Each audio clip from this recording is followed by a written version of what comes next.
Welcome to Top Tier Wrestling, your ultimate destination for all things AEW and WWE. Whether you're a hardcore wrestling fanatic or just a casual viewer, we've got you covered with the latest news, in-depth show reviews, and our unfiltered opinions on everything happening in the world of professional wrestling. Join us as we dive into the high-octane action, dramatic storylines, and backstage buzz of AEW and WWE. Get ready to step into the ring with us and stay on top of the wrestling world. This is Top Tier Wrestling.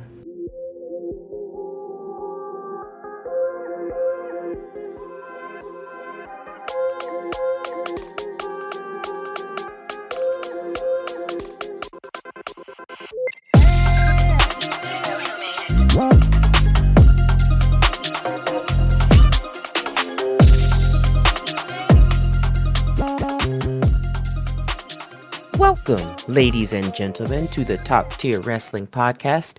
I am your kind and considerate overlord, Dawn, the Saint of the Sling Blade. With me, as always, the Sultan of the Suplex, Josh Big Up McGuffin. We're here to cover Monday Night Raw for Monday, March 3rd. Come one, come all, and let's get into it. Big up. Big up. Big up McGuffin. Guys, that was the worst accent. I don't even know what that was. We'll edit that out. I'm not even gonna try. Yeah, no. We'll just edit that out, guys. Don't worry about it. We got a sophisticated system. Yeah, Sophisticated system over here.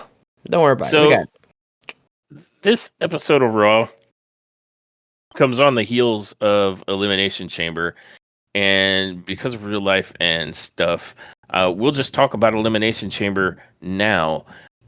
It was phenomenal. It got a top tier for sure. Probably 9.5 neck nubs. It was pretty high up there on the neck nubbings. Anybody who's paying attention to wrestling, and if you're listening to this, I assume you are, you know that John Cena made a huge heel turn, and Cody Rhodes dropped the biggest and loudest F-bomb on The Rock. He was so happy to say that, guys. I've never seen Cody Rhodes light up so much. I mean, he was about to get lit up, so I guess he had to get his. Yeah, he was going to make it count. He had a strong F on that, too. Mm-hmm. Yeah, he made sure he enunciated clearly so that everyone, including The Rock, understood. Yeah, no, what speech impediment? No. My man was perfect English. Perfect. Yep, exactly. And this comes on the heels of John Cena having won the Men's Elimination Chamber match and celebrating in the ring with Cody Rhodes. It looked like they had to sign a mutual respect. And then The Rock comes out and addresses Cody to finally, give his decision. And when Cody dropped soul. Yes. And when he finally dropped the F-bomb on The Rock just looked disappointed, and John Cena acted like he thought that was the best thing ever until he had this huge heel turn, and we all then realized that John Cena was in the pocket of The Rock.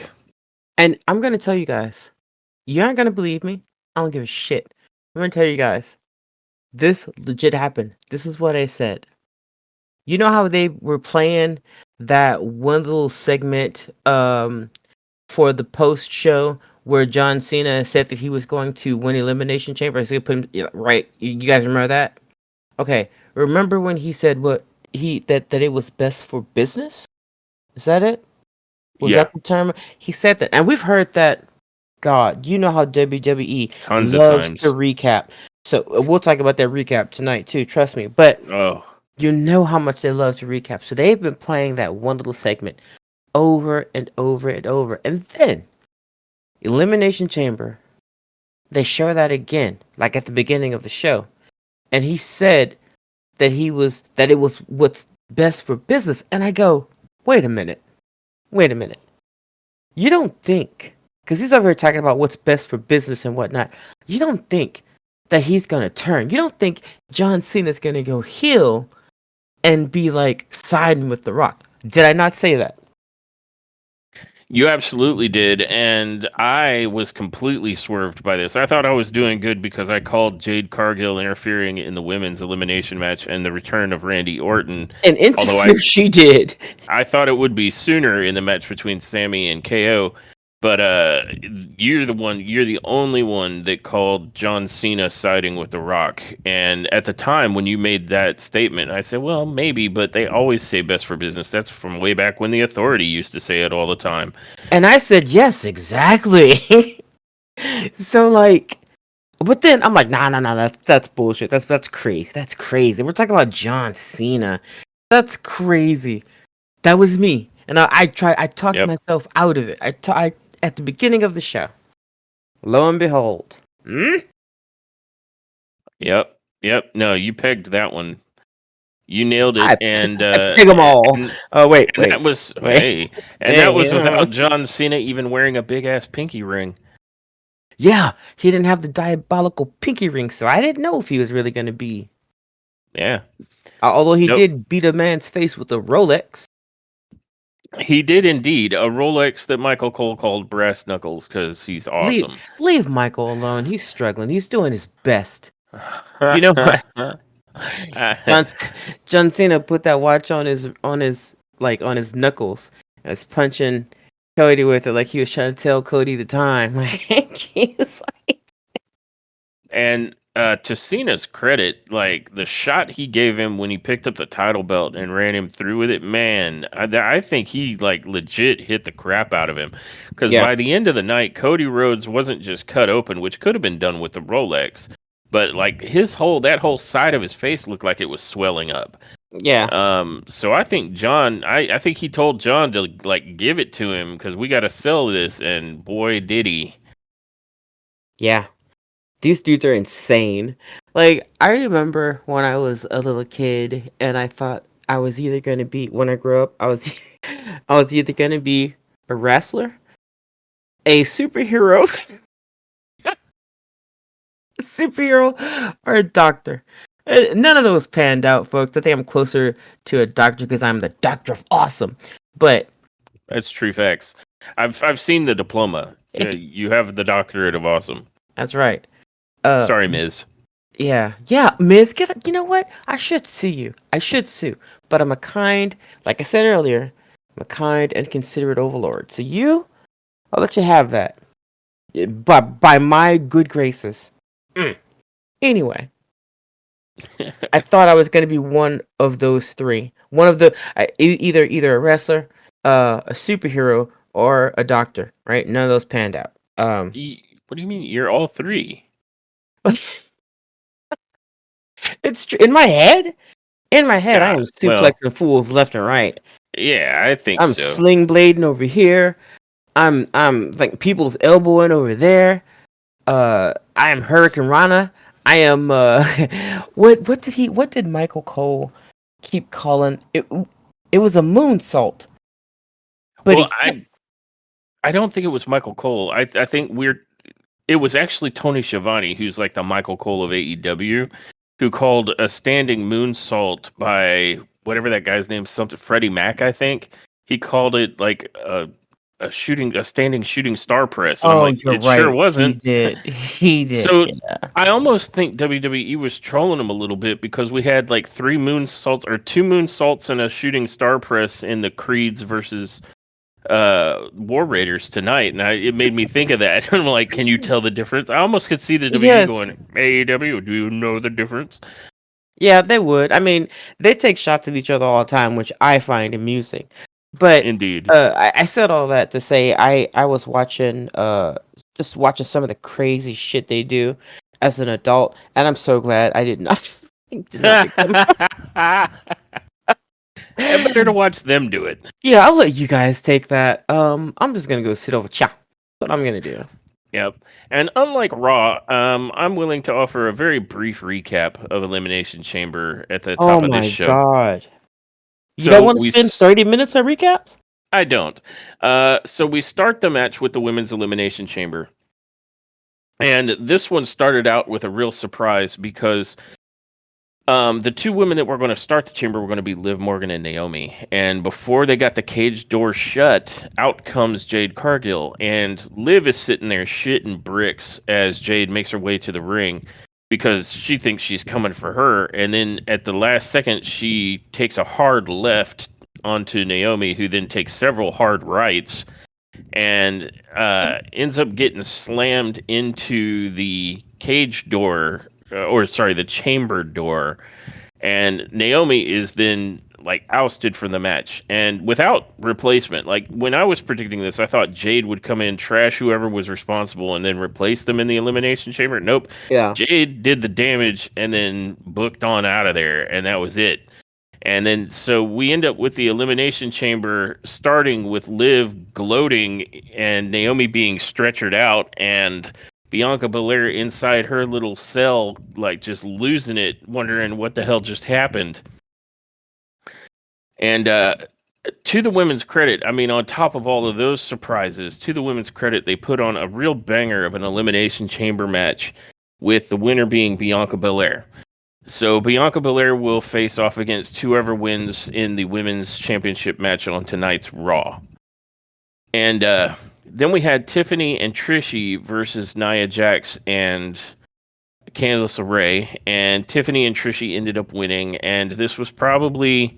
It was an okay match, but it was probably the least interesting match of the night. But it was kind of more fan service for Trish Stratus since it was taking place in Canada. And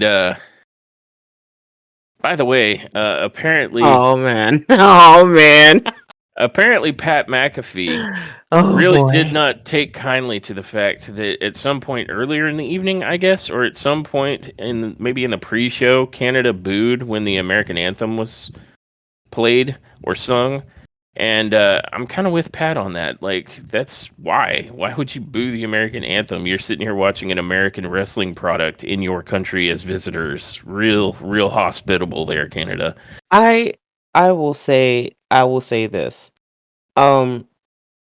I think that it was in very poor taste for them to boo the national anthem. Agreed. You don't have to like it, but this, and I'm saying this as judiciously as possible, but excuse me, you have a promotion, you have a business that's come to your country that, and they're American. You know this. You also know that most of the people that are coming out to the ring at this show for you to entertain you are also American. So to boo them, you're literally booing the people that you just came to see. And you're well within your right to do so. I'm not saying, you do you. But I'm saying it's in really bad taste to do that. And for people to jump down Pat McAfee's throat because he defended basically our national anthem is surprising to me. I guess it shouldn't be, but it is. I'm not trying to pick any political sides here. I don't think my national anthem is political at all. I think that it's a symbol of a great country that I live in. And I'm not saying it's the greatest country ever. I'm saying I live in a great country and I'm okay with my national anthem being played. And if I was in Canada and the national anthem for Canada played, I would, you know what? If a Canadian company came here to the US and I want to see this particular promotion or whatever it was, and they played the Canadian anthem, I'm not going to boo it. Yeah, Why would I? Don't. I just think it was in bad taste. And those Canadian wrestlers that you came to see, they don't work for Canadian promotion. They work for promotion in the US of A. Yeah. Yep. So you just disrespected, not only you made your country look petty and to me small-minded. You honestly, if you are so great, then I mean, they call what Pat did petty and unnecessary. I think booing the national anthem is exactly that. So you can say you could say he's wrong, but I say they were wrong two wrongs don't make a right. Well, here we are. All I'm No, saying is it was in bad taste. That's all. That's my opinion. I agree. I agree with you that it's in bad taste because the only political statement being made there is "fuck you." Um, Yeah, and there's I just don't think it was called for. And anybody who's mad at Pat for defending, the country he is proud of against that attack, well, don't start none, won't be none. yeah. How about that? Honestly, like we. All right, I'm not gonna go down that road because this will be a completely different podcast. Yeah, yeah. But But suffice it to say, it did come up, and it is wrestling news that yeah, Pat McAfee's comments defending America against Canada booing the national anthem apparently was a thing. And that's also mentioned at some point in tonight's episode of Raw. yeah, Michael Cole and him talk about it a brief bit. That said, moving on from there, I believe the next match was Kevin Owens and Sami Zayn, and I'll still die on the hill that the build up to all of Elimination Chamber was terrible, but the actual PLE was phenomenal. hmm And this match delivered. Remember how we were saying, after all this talk about how this is going to be like a bad time for everybody, and this is going to be the one that ends it all between these two, we were like, this match better be yeah, hellified, badass, yeah, and it was. yeah, It was brutal. Um, just some highlights from the evening. There was a point where Kevin Owens was beaten with a barbed wire wrapped chair. He had a drop toe hold that looked ferocious, and he landed like cheekbone and eye first on the oof, chair. yeah, And for a second there, like we legit thought Kevin Owens was screwed up, like his eye. We were like, oh shit. But yeah, somehow he wasn't bleeding from it, so I guess it was okay. It just looked nasty. And then he got blue thunder bombed on that very same chair, being like wedged between two other chairs, and that was nasty. But that wasn't even like the full nasty of the night. Like Kevin then proceeded to obliterate Sammy's back and neck, attacking him quite viciously there, including like multiple uh, apron power bombs to that neck. There was a point where like it was an unsanctioned match, but they sure were trying to sanction that because they were like, yeah. "Stop, stop, you're killing him." And then Kevin Owens was gonna try and pull up the padding and then deliver After the that match, yeah, it was after the match. after he had pinned Sami Zayn. Yeah, so Um, Kevin won. yep, He's leaving the ring. He's done. He's walking down the aisle, and then he's like, you know what? And another thing. and another thing.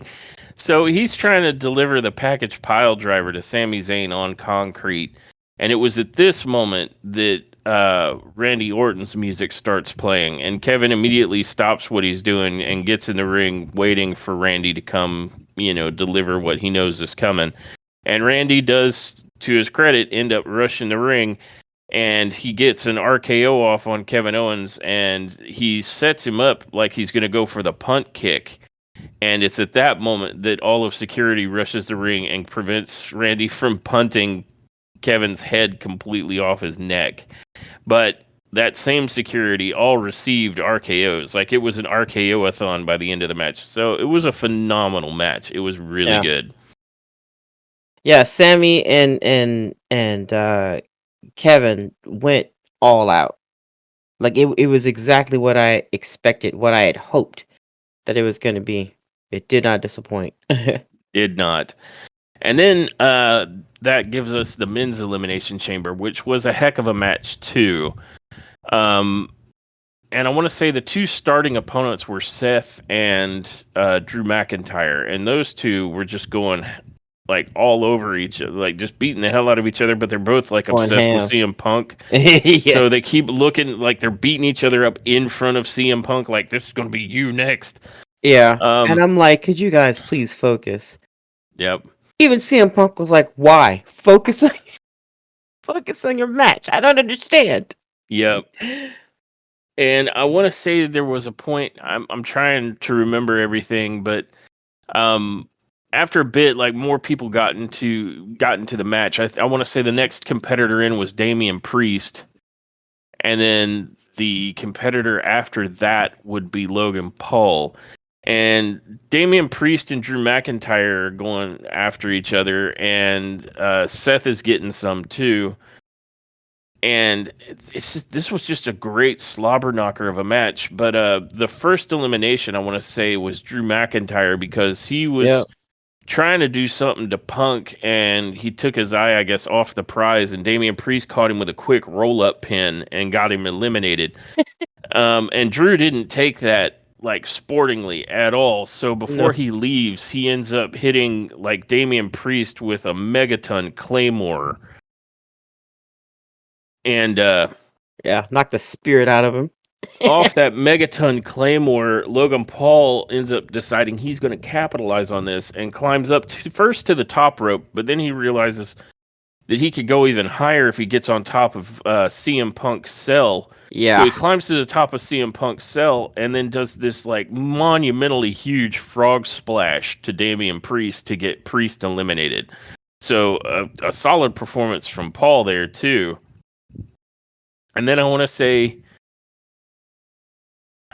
I think, wasn't it CM Punk who came next? What, eliminated next?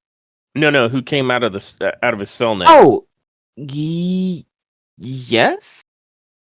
Wait, I'm trying to remember if Punk was last or if Cena was last. I think Cena was last, right? Yeah, I'm trying to remember. But I think Cena was last. we're at this point we're down to Seth Rollins, John Cena, and CM Punk.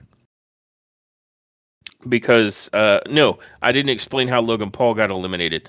Logan Paul was trying to take it to CM Punk, and CM Punk just said, "I'm sick of your shit," and counters him, spins him around like he's a rag doll, lifts him up for the go to sleep, and just puts him down. Yeah.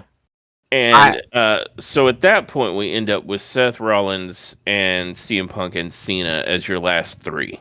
I don't remember the exact order, but here's the highlights. And both Cena and Punk are doing like a standoff in the middle. Like they've got like they're thinking about their history and they're being all buddy buddy. And Cena wants to shake hands and all this stuff. And they embrace and it looks like they're about to get their thing started. And it's like Seth is interrupting them. So Seth attacks them after they do this and kind of messes up the vibe they were going for. And I want to say CM Punk and John Cena collectively then proceed to eliminate Seth Rollins because they're like, get out of here. Mm-hmm. And I want to say it was something. I think CM Punk got Rollins up and hit him with a go to sleep. And then before he hit the ground, Cena picked him up and hit him with an attitude adjustment. And then Seth gets eliminated. Yeah. And Seth is loitering around a bit. Yeah, above his head, after he got eliminated, there was a little caption that said, Seth freaking Rollins will remember this. And then it just kind of faded away. And so at that point, CM Punk and Cena are just going ham on each other, beating the crap out of each other. And it looks like CM Punk just can kick out of anything because at this point, I want to say CM Punk has eaten like finishers from a bunch of people now. And he ends up taking the AA, I want to say at least once or twice. And this is looking to be a real like nail biter between him and Cena until I want to say there's a point where he ends up near the bottom ropes. He being CM Punk. Yeah, CM Punk ends up kind of inside the ring, but on the bottom ropes. And I want to say he kicks Cena off of him as Cena tries to grab his legs. And then he turns around because he was face up. Now he's face down. And he's in the perfect position to get stomped. And that's when Seth Rollins, who still hasn't for some reason left the Elimination Chamber, stomps CM Punk onto the exterior portion of the ring. And John Cena capitalizes on this. He goes over, grabs CM Punk's legs, and gets the 1, 2, 3. And so your winner is John Cena. And we kind of started the coverage of Elimination Chamber with the ending. So from that point on, like Cena's celebrating in the ring, and out comes Cody because it's kind of standard for the champion to come out and greet their confirmed challenger. And Right. it's at that moment, a little after they shake hands and say hi, how you doing, I'll see you at WrestleMania. That's when The Rock shows up and demands an answer from Cody Rhodes. And at this point, you all know the rest. And I believe I still recapped all of Elimination Chamber, less than the amount of times it was recapped on this evening's Raw, which we You will now get into. are absolutely correct. Yeah, the amount of recaps was ridiculous. They showed the Cody Rhodes and Rock incident and John Cena incident at least, I'm serious guys, at least 4 or 5 times. Like At we saw least. that they replayed that out of everything, and they lightly talked about other stuff. Like they didn't even put footage of the situation between Jade Cargill and Naomi. I don't think that was in there. No, I don't. that It, wasn't it was shown. it was mainly just a whole bunch of stuff about Cody Rhodes, The Rock, and John Cena, man, and they played. Boy, if they didn't recap that, I could have. I look. If you didn't know any better, you would have thought Monday Night Raw was just a recap show about Yeah. about what happened at Elimination Chamber. You would, if you had Yeah. walked in and out of the room at any given time, you probably would have been like, "Oh, they're still talking about that." Okay. Yeah. Yeah, no, the recap was real. And I mean I'll give it a little attitude because it's the go away show or whatever, the come home show after the pay-per-view. Yeah. But I mean that one segment with The Rock and Cody Rhodes, they recapped a lot. Whereas like they briefly kind of did a blurb about what happened between Sami Zayn and Kevin Owens. And if they did mention Jade Cargill, Naomi, and the women's elimination chamber, it was briefly, and they didn't say anything about Trishie and Nia Jax. Like none of that was covered No. because it was No. apparently unimportant. So, but they recapped that bit with Cena's heel turn a lot, and that's on top of their usual here's us recapping what you just watched 10 seconds ago. So it was a recap heavy show, but now, knowing the events of Elimination Chamber, the first segment of tonight's Monday Night Raw will make a lot more sense. And if you'd like to, I'll hand it off to you if you want to go over it. Sure. Listen. Punk came out and he talked a lot, and I'm not going to go verbatim on what Punk said, but I will say this: I don't know if Punk's writer, I don't know if his lead writer has changed. Um, I don't know, but something has. But they have found a niche.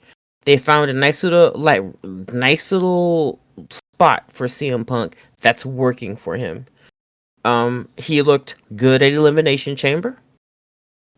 He looked good at the Friday Night SmackDown before Elimination Chamber, and tonight he comes out and cuts a banger of a promo yet again. Um, I mean, and the thing that was interesting about this particular promo is it still had little bits and pieces of OG CM Punk, the stuff that really annoys me about him, like asking the audience who he should talk about first and ask them to give him a name, and there like it's thousands of people just yelling stuff at you incoherently. You already have your answer in your head, CM Punk. Quit acting like you picked a name from somebody in the audience. You already had this. But that kind of stuff that he does drives me up the wall. And he did it tonight, right? But still, aside from all of that, he gave us a really good promo with some bangers, like talking about The Rock, the final boss. Where we're at, he said, "Listen up, Dwayne, you bald fraud." I don't know why. I don't know why. Calling him a bald fraud had me rolling so bad. But here you go. And he says, "You think because you're on the board of directors you're immune from criticism? Well, you don't know who you're dealing with. You're dealing with the best in the world, middle-aged and crazy." Walked back into the WWE after 10 years and literally marched through hell to receive opportunities at the big dance.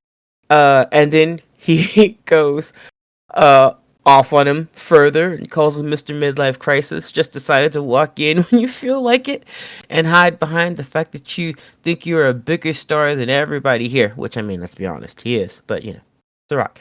Um, and then he says, "I would love to say all of this to your face, but you have not graced us with your presence to do your bullshit." And he's hitting his arm. You know how The Rock does his arm. And CM Punk's like, "You haven't come here to do your dumb arm shit. Really care about this business that gives you goosebumps." And I'm like, God, this dude is mic dropping right now. And listen, it's starting to become a regular thing where CM Punk is like the voice of reason in a situation, and I'm like, what the fuck is happening? What alternate universe have I just fucking fallen into? What portal wormhole of fuckery did I fall in where CM Punk is cutting a promo that has me rolling? How dare you, WWE? You will not give me the root for this, man. You can go fuck yourselves. I'm just kidding. Anyway, he's talking mad shit about The Rock, you know. And then he goes off on John Cena. And he says, "You can't see me? Well, now we can all see right through you." Again, chef's kiss. You stole something from me in Elimination Chamber. And I thought to myself, I don't think he did. I think he won the match as fair as he could. Like, what was he going to do? Stop because you got choked out or you got stomped? I mean, it's Elimination Chamber, dude. You know, it is what it is. So I think he just went along with his opportunity. I don't think he stole anything. But I digress. This is what I mean, though, when I say that he still had little bits and pieces of CM Punk in there. So I didn't, you know, like look down and go, who the fuck is talking? I knew exactly who I'm, you know, listening to. I was just still shocked that more than 90% of his promo, not once, not twice, but 3 or 4 times now, was coherent and good. So, that was surprising. Um, and he says to John Cena that he stole something from him in the elimination chamber, a match that after 20 years of hustle, loyalty, and respect, I gave you the benefit of the doubt when you didn't qualify. I thought you did in the past secure what? I thought what you did in the past secured your future. Yeah, so he was basically bringing up the fact that John Cena said that at the post uh you know, little post show that they have where he uh felt that what he did in the past secured him a spot, right? um and then he says, "You're not gonna fool me twice. Hustle, loyalty, and respect for 20 plus years, and now everybody sees what I've known all along. It's that you've been selling all these people and all these kids bullshit. Who gave up in the Elimination Chamber? It wasn't me. You'll never see CM Punk give up on his dreams to main event WrestleMania." Ironically, Mr. Don't Quit, Mr. Don't Give Up, you gave up on yourself. You gave up on all these people. You gave up on all these kids. The joke is on you. I'm going to see you down the road. And I'm going to get my hands on both of you bald frauds. And when I do, you're gonna make a wish that I never did. Now, guys, you have no idea how cold that line is. I might have just murdered it because I had a laugh and a cough in between. But let me give it to you again. Let me give it to you again. All right. To John Cena, he says the joke is on you. I'm gonna see you down the road, and I'm gonna get my hands on both you bald frauds. And when I do, you're gonna make a wish that I never did. Guys, mic drop. Mic drop. This fool. What? Yeah. Anyway, long story short, Now, my man cut a really good promo. And then he started calling out Seth Rollins again. And you know that when he does that, that means Seth Rollins is going to come out. And you're about to say? I just wanted to interject his particular line about I would never be so delusional as to, let's see, what was it? I would never be so delusional. I've never been so desperate to wear a fake title and proclaim myself the champion. Yeah, And he did exactly that in AEW. Like, of remember, course. there was the world title, and then he had the real world title Yeah, near the end of his tenure there. yeah, So I thought that was like he was clearly trying to start some shit with that line. yeah. Or at least I think so, because I mean, otherwise it's incredibly unself-aware to say that when that's exactly the angle you were in AEW. You know what? I actually think that he's just incredibly unself-aware. Like I could totally see that with CM Punk, especially if he sees what he says in the ring as him, like in the ring or on the mic.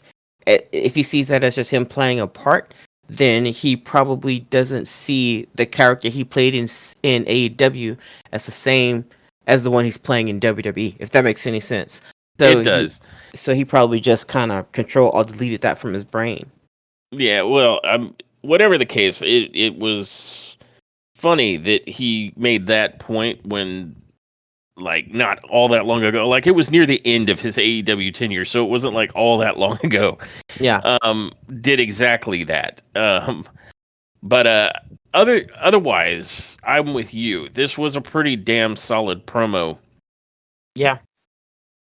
And that was all I wanted to interject, because I think you were about to get into what happened next with Punk and Rollins, and it was amazing. It was so good. Yeah, and then you hear burn it down. The audience starts losing their shit, and I'm yelling at my screen at this point. I'm like, "Oh, CM Punk, go get him! There he is! Get him!" Right? So then CM Punk jumps off the announcer's table, and then just starts running like beeline and like running over to Seth Rollins, and Seth Rollins was coming out, and he looked and he saw that CM Punk was running at him, so he was like, "Oh, I'm gonna throw my expensive shades over here, and then I'm gonna run." So like they just run at each other and just start fighting, and the audience is going crazy, and I'm joining them because I actually love when they do this kind of stuff. I'm like, "Fight, Yeah, get him, Seth, get him, CM Punk." Like I'm yeah, rooting for and both they went at it for a while. They let this one for a play for a minute, while. and it was great. Yeah, it was real good. I thought actually both of them looked good. And again, boy, I don't know what's happening. I'm gonna say hell froze over, but another cool thing to say about CM Punk. Whew. Sorry, that took a lot out of me. I think part of my hair just went gray. I could feel it. I could feel it graying. Anyway, Welcome to my um, world.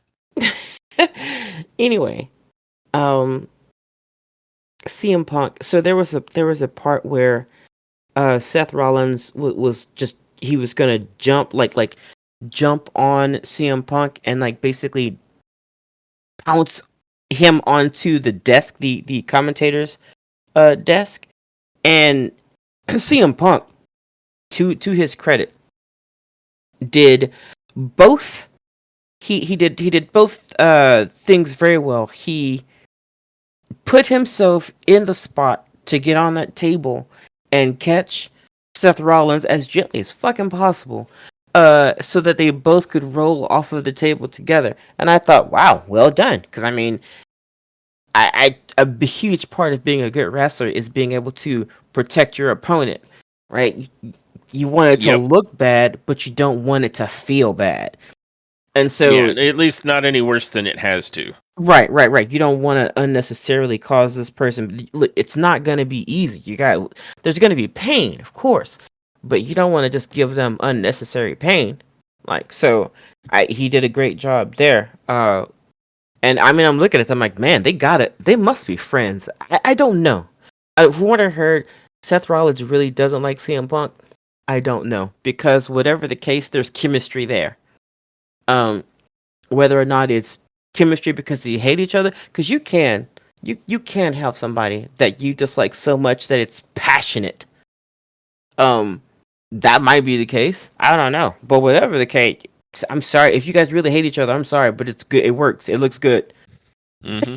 This hatred you two And have for each other looks I good. mean, they don't have to like each other to work together well. And Yeah. all, this was improved in a couple of ways because I remember the first time Seth Rollins and Punk got into kind of one of these brawls at ringside, and it looked like Yep. they were throwing baby punches at each other. Yeah. This looked much better. So that criticism maybe made it to their ears, and they decided to improve it. And this was a fantastic brawl. I'm I here thought it for was this great. hatred Yeah. between Rollins and Punk that was like absolutely refired by Rollins like going out of his way to screw CM Punk at the Elimination Chamber.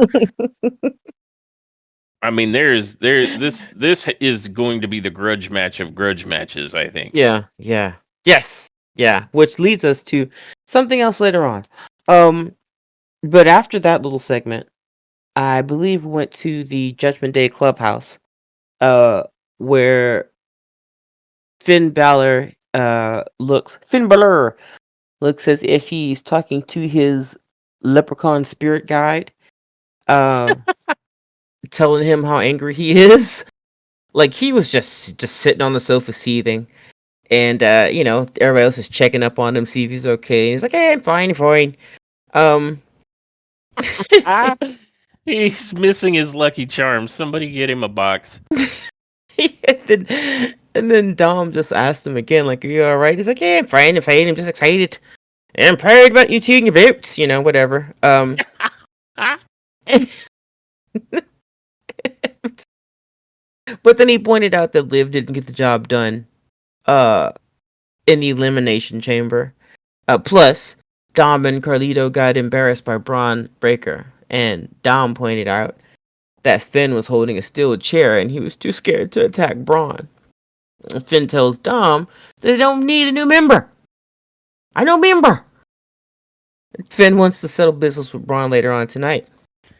oh man, that is a big dog that I don't think Finn Balor wants anything to do with. Finn Balor's Don't got want that years of smoke. experience, but Braun, I think, would just dismantle him. I think he would just yeet his little ass. I mean, honestly, like I don't think that I don't think Finn wants that smoke. But hey, who knows? Who Finn might knows? Finn might be, I don't know. He might he might do a damn thing. I don't know. They're Yeah, kind of up on Judgment Day right now, so who knows? yeah. Well, time will tell because he's going after the dog. So, He wants that smoke, or so he says. yep. Uh, And what comes next is unnecessary, but it turned into a better match than I thought it would be. yeah, So we have Gunter coming out to the ring with I want to say the Alpha Academy was already there. they were, yeah. And he has a microphone before he ever gets into the ring. And Gunter says, before I embarrass you, let me explain some things to you. I know you're strong, and some might call you a freak of nature, but to me, you're just a freak. You belong in the same category as Jey Uso, basically a clown who, you know, debases himself to entertain a degenerate audience and doesn't belong in my sacred ring. And he goes on to say, "You think they cheer for you, but what it is that they pity you." I mean, let's be honest. Have you looked yourself in the mirror this morning? Because I did, and what I saw was me wearing the World Heavyweight Championship as a belt, and you can't even find a belt that fits. He said this to Otis. And the sad thing is, you could be great if you had a little bit of self-respect, but don't worry, I'm going to teach you something about respect right now. And then we go to the first match of the night, which is Gunter versus Otis of the Alpha Academy. And in this match, I was pleasantly surprised by how much they made a match out of Gunter and Otis instead of Otis just losing immediately. Otis actually got to look Yeah. really strong. Like he was throwing Gunter around like Gunter weighed nothing, and Yeah. Gunter's a big boy. And Otis was just yeeting him when he had the chance, but in between those yeets, all he did all night was eat feet because Gunter hit him with a big boot to the face like 100,000 billion times in this match. Gunther, like if you were to look at his online status, it would have been face kicking. Like, my man, that's all he did. It would have been an image of a boot. That's it. He was about the Yeah, boot. it was all about that boot. Like Gunter was previously known for the chops. Tonight he was known for the big boot. And on top of that, what they're calling the dinosaur drop kick. I thought it was a T-Rex drop kick. Like it wasn't just any dinosaur. It was the king of dinosaurs, but I No, digress. random dinosaur dropkick. Yeah. And ultimately, after what was a much better match than I had anticipated it would be, he does get the one up on Otis and manages to at least get him up for a power bomb. And that leads to Otis losing. And then, of course, Gunter being Gunter is going to now attempt to put a sleeper on Otis. And here's the downside of trying to put a sleeper on Otis. I don't care if you're Gunter and your arms are like, monkey 4 foot long. Otis doesn't have a neck. Yeah, he's kind of Like head and he's just a shoulders. head on top of shoulders. And so it was the least believable sleeper hold I've ever seen in my life. And then Tozawa jumps on the back of Gunter, who was trying to hold the sleeper hold on Otis while Otis was on the ground. And Gunter pretty much stands up and then yeets Tozawa like a sack of potatoes, and then tries to return to. He goes back to abusing the members of Alpha Academy. He first picks up Tozawa and power bombs him onto Otis, and then it looks like he was going to turn that around and then try and powerbomb Otis onto Tozawa, which would have spelled death for Tozawa. Like he would have just been a memory and a grease stain at that point. That's when Jay comes out, and Jay runs to the ring, and despite everything else we saw in the match, surprisingly, Gunter just kicks Jay in the face as Jay tries to slide into the mat. That face kick was the theme. But Jay manages to recover from this and gets the one up on Gunter for a bit and hits him with a spear.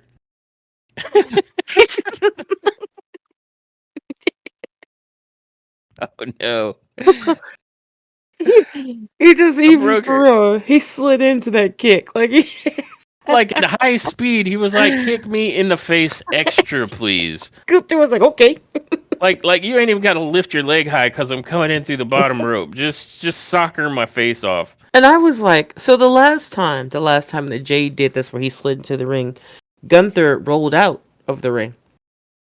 So I thought he was gonna do the same thing. So when Jay started running up to the ring, I was like, oh, he's just gonna hold on. This was me, guys. This is me. Right up into the face kick. I was like, oh, he's running up there. Well, he's not gonna do anything but roll out of the ring. Gunther's not gonna. Oh, Yeah, and instead Gunter kicked him in the face, good and proper. Now again, he gets Jey Uso does spear Gunter, and Gunter rolls out of the ring, and Jey Uso holds the championship belt up for a bit, and then throws it down and is talking mad smack, and the crowd's wanting to cheer and yeet with him, but that's when A-Town Down shows up. Apparently, they felt disrespected from last week, so A-Town Down, both of them start ganging up on Jay. And they try and get him with some sort of like I want to say Theory was holding him. They were going to try and double team hit him with an elbow and a super kick, one on each side, and Jay ducks under him, and they hit each other, but kind of not, because I think he just stopped the blow from happening. Theory did when Waller was coming, but then Jay, I want to say Jay spears the life out of one of them, and then proceeds to Waller. Give the 1, 2, 3 punches to, I think it was Grayson Waller, but maybe it was Theory. I can't remember who. It was Waller because he speared the stars out of Waller, and Okay. I think that was the person he gave the the punches too as well. But Yeah. So it's entirely possible. Maybe I'm misremembering. Maybe Waller did in fact nail Theory, and then it left just Waller in the ring with Jay. And Jay, you know, no, that's right. Jay super kicked Theory out of the ring, and then mhm. he went with the punches on Waller, and then hit Waller with the big spear, and that takes out both of A-Town down. And so it's looking good for Team Jey Uso, except that Gunter now comes back into the ring and chokes Jay out, like puts him in the sleeper until he is unconscious, and then face down, he leaves Jey Uso and stands over him, putting a foot on his back while holding up his championship. So Gunter not only won the match, but he won the events after the match. Yeah. Although he did get a nice little skint up knee.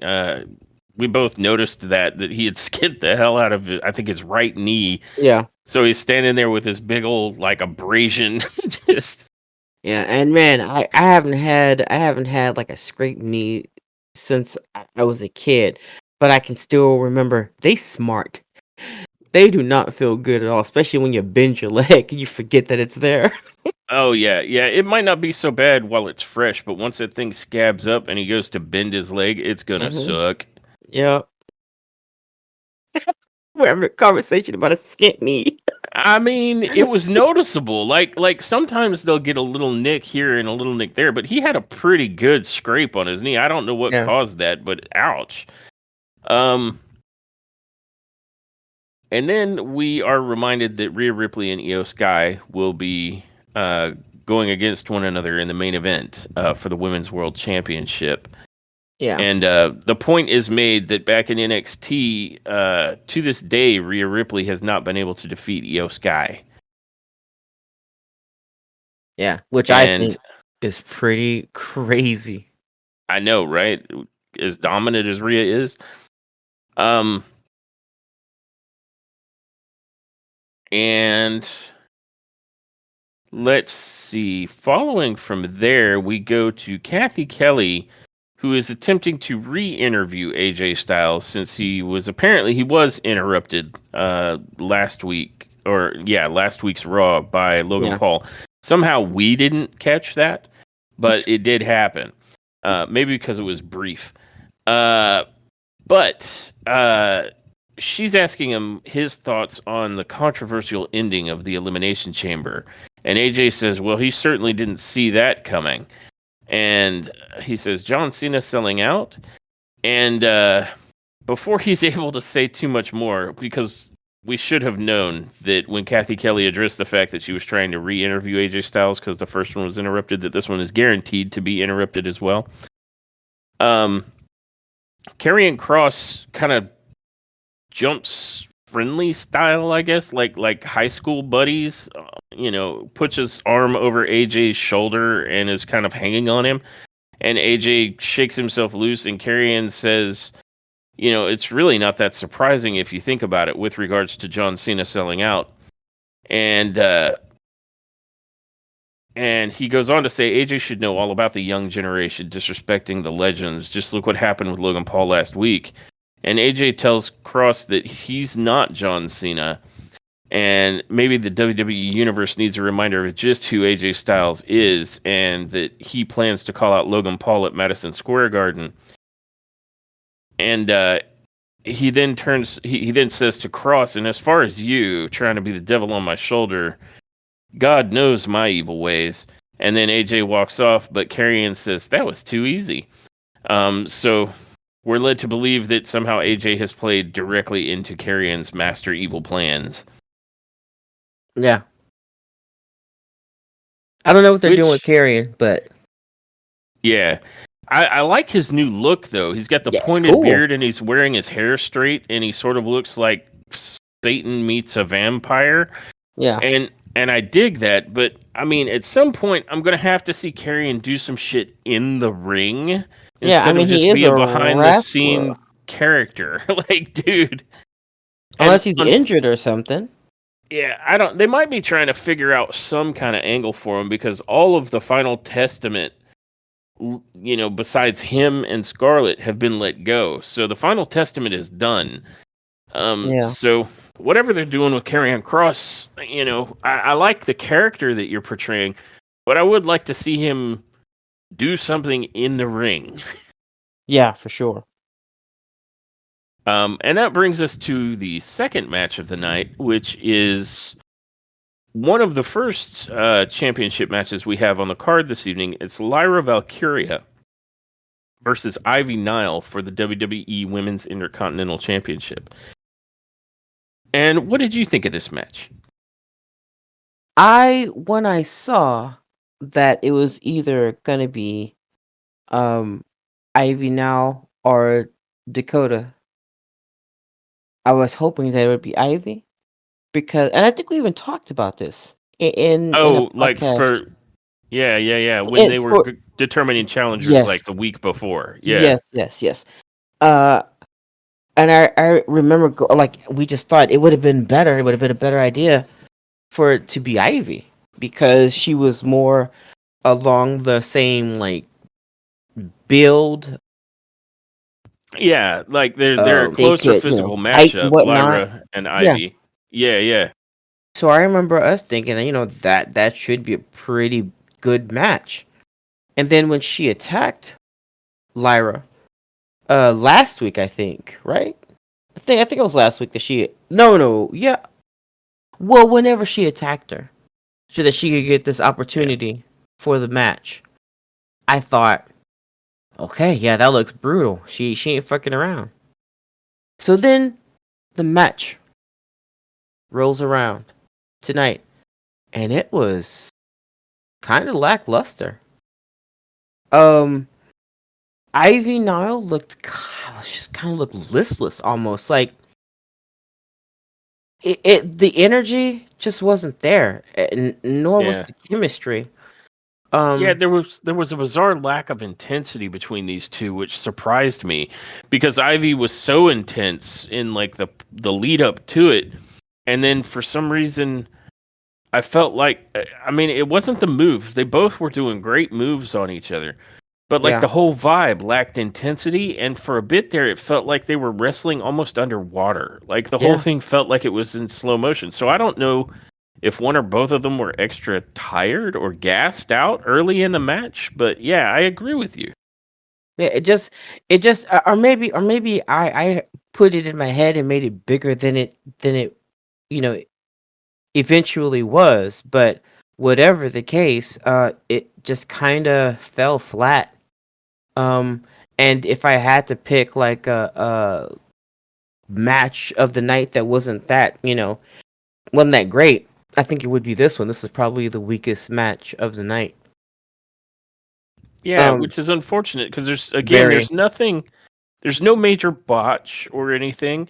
It's just that I had maybe you're right. Maybe we just had way higher hopes for this particular yeah. matchup because It's the like only thing I Nile can think looks like a of. brick shithouse. I thought they were going to bring it to one another. And again, they did. I mean, there was a couple of power bombs, some big suplexes, so it wasn't a lack of big moves, but it was like zero big energy. Like they both just seemed to be going through the motions through a lot of it, and by the end it's like, are y'all just tired? Yeah, yeah. It was just meh. Um, Unsurprisingly, Lyra ended up winning the match. She did the Nightwing. She connected, and there we go. But I mean, honestly, this was like if this was a report card for this match, I'd give it like a D, C or a D. Just it was just okay. It was kind of boring. Um, a lot of the moves. You know what? Here's my thing, and usually a problem that I have with a lot of female matches. If I don't like it, it's usually because the women pull their punches. In everything, the swings look soft and gentle, the kicks look soft and gentle. Like everything looks more like a dance. It's very choreographed. It's very flowy, and that's you And not know, impactful. and Yeah. not impactful, right? It's not a dance. Yes, it is kind of choreographed, yes, but you have to swing. You have to move like you're in a fight. Like you have to, you know, and they just a lot of the time they just don't get it. They don't get that. So and that was it was so obvious in this, and maybe because Ivy looks so strong and Lyra is getting all ripped. Yeah, So she's been I hitting the think gym. I Yeah. think I was expecting to see no no punches pulled. I was expecting to see more of a powerhouse performance from the both of them, and instead I got a very gentle, almost quiet like dance between these two. Even the audience was just kind of not there for it. Yeah, they seemed So pretty subdued. I think you even made a comment like they were singing like Lyra's little entrance theme, but then there were stark silence when she was in the ring. yeah, so and I mean I can't say that I blame them. I don't know if I would be making much noise during this match. I'd probably just be looking at it going, "What am I watching?" Because everything was just so quiet and gentle looking, and so Yeah, it lacked energy, and I yeah, think you used the right word, listlessness to it. yeah, Um, Real unfortunate because I that was a matchup I was actually really kind of looking forward to, and was regrettably let down. And I don't think it's because my expectations were set too high. I think it was because it lacked any kind of like intensity and energy to it. Like it really didn't. Like I didn't feel the intensity of Ivy Nile like in her promo the week before, where the she's walking down the hallway and being interviewed with the Creeds, and the Creeds then get attacked by the War Raiders.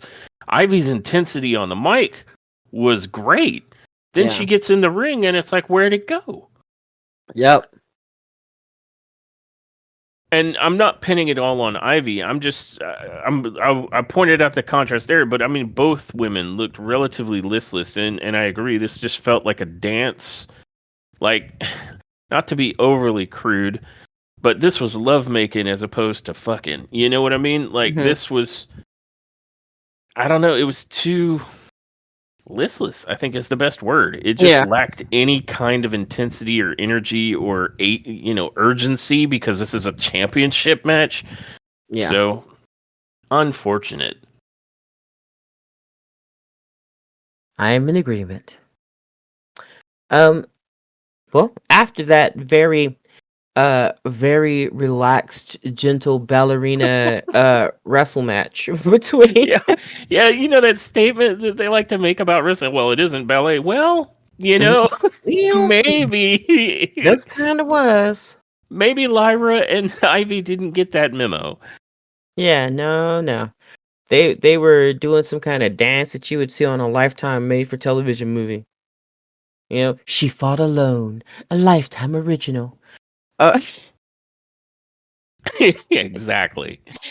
they fought like they danced, a Lifetime original. Oh no. Oh, that's believable. Yeah, and it's like them spinning around in the ring in slow motion. Anyway, after that match, that quote unquote match, Jackie Redmond is backstage, and she's trying to have an interview with Seth Rollins. Uh, but then Rollins, while he was walking, saw CM Punk, and he was like, "Oh hell no!" And then just fucking just threw all of his shit and just went at him. And CM Punk was like, "Oh, you want some more smoke back?" So they just went back Yeah. to Muppet fighting back Yeah. there. It was great because Jackie's like, "Hey, can you give me a statement about what happened with Punk?" And he just takes out running to hit Punk, and I'm like, "Well, there's your statement, Yeah. Jackie." There you go, done deal. You great journalism. You got the best footage. Um, hard hitting questions, man. Very hard hitting. So they were just backstage screaming, and there's like Seth hair flying, and it's just a madhouse all over again. And Adam Pierce, the worst manager ever. Um, Trademark. seriously, like he needs a button that says that. Adam Pierce, I suck at management. Um, But he's out there too, trying to get him separated. Oh, I was waiting for it. Um, Got to keep them separated. yeah, I thought for sure you're gonna be like, yeah, you have to keep them separated. You Um, gotta. You gotta. and so finally, Pierce pulls Rollins. He didn't pull it over Rollins. Um, That's a Louisiana accent coming through. yeah, and he said, Pierce says that Rollins was putting him in a bad position, and Rollins was like, "Yo, this is the easy decision for you to make, Pierce." Right? Like Rollins just kept letting him know that he's hell bent on making sure Punk doesn't make it to WrestleMania, even if it takes him doing the exact same thing he did to Roman Reigns. And Pierce tells Rollins to finish it then next week against CM Punk inside a steel cage. Pierce Oh, tells snap. And then, after Pierce yelled at his employee, he told him to go into his bus and stay in there, and he didn't want to see his face until next week. Because he is the worst manager ever. And, I would have died if after that Seth would have said, well, you'll hear from HR about that. And just Right? I'm telling you, my prediction is we're going to have a three-way dance between Roman Reigns, Seth Rollins, and CM Punk going into WrestleMania. I'm here for it. I And think they're gonna and have to find a way to get Roman in on it, but they got time. well, I mean, I thought that might be how CM Punk is going to use it, because Roman's going to come back and probably insist on a match with Rollins at WrestleMania or something like that. Is my Hmm. prediction. And so if CM Punk is going to cash in his favor with Paul, he's going to get himself included in that match. So it makes me think Rollins might win in the steel cage. Mm, Because CM Punk has to want to continue to fight here, if that's the direction they're going. And we know Reigns is going to come back like hell bent for leather against Rollins after Rollins took him out. And I yeah. mean, you hear Rollins referencing, "Oh, I'll do the same thing to you I did to Roman Reigns." So he's bragging about it. So Roman's like extra getting pissed off now. So I'm predicting a triple threat between Rollins, CM Punk, and Roman Reigns. Even though it's That'd not be maybe the main event of WrestleMania, it will be a WrestleMania insanity. moment That for would be CM Punk. insanity, and I'm here for it.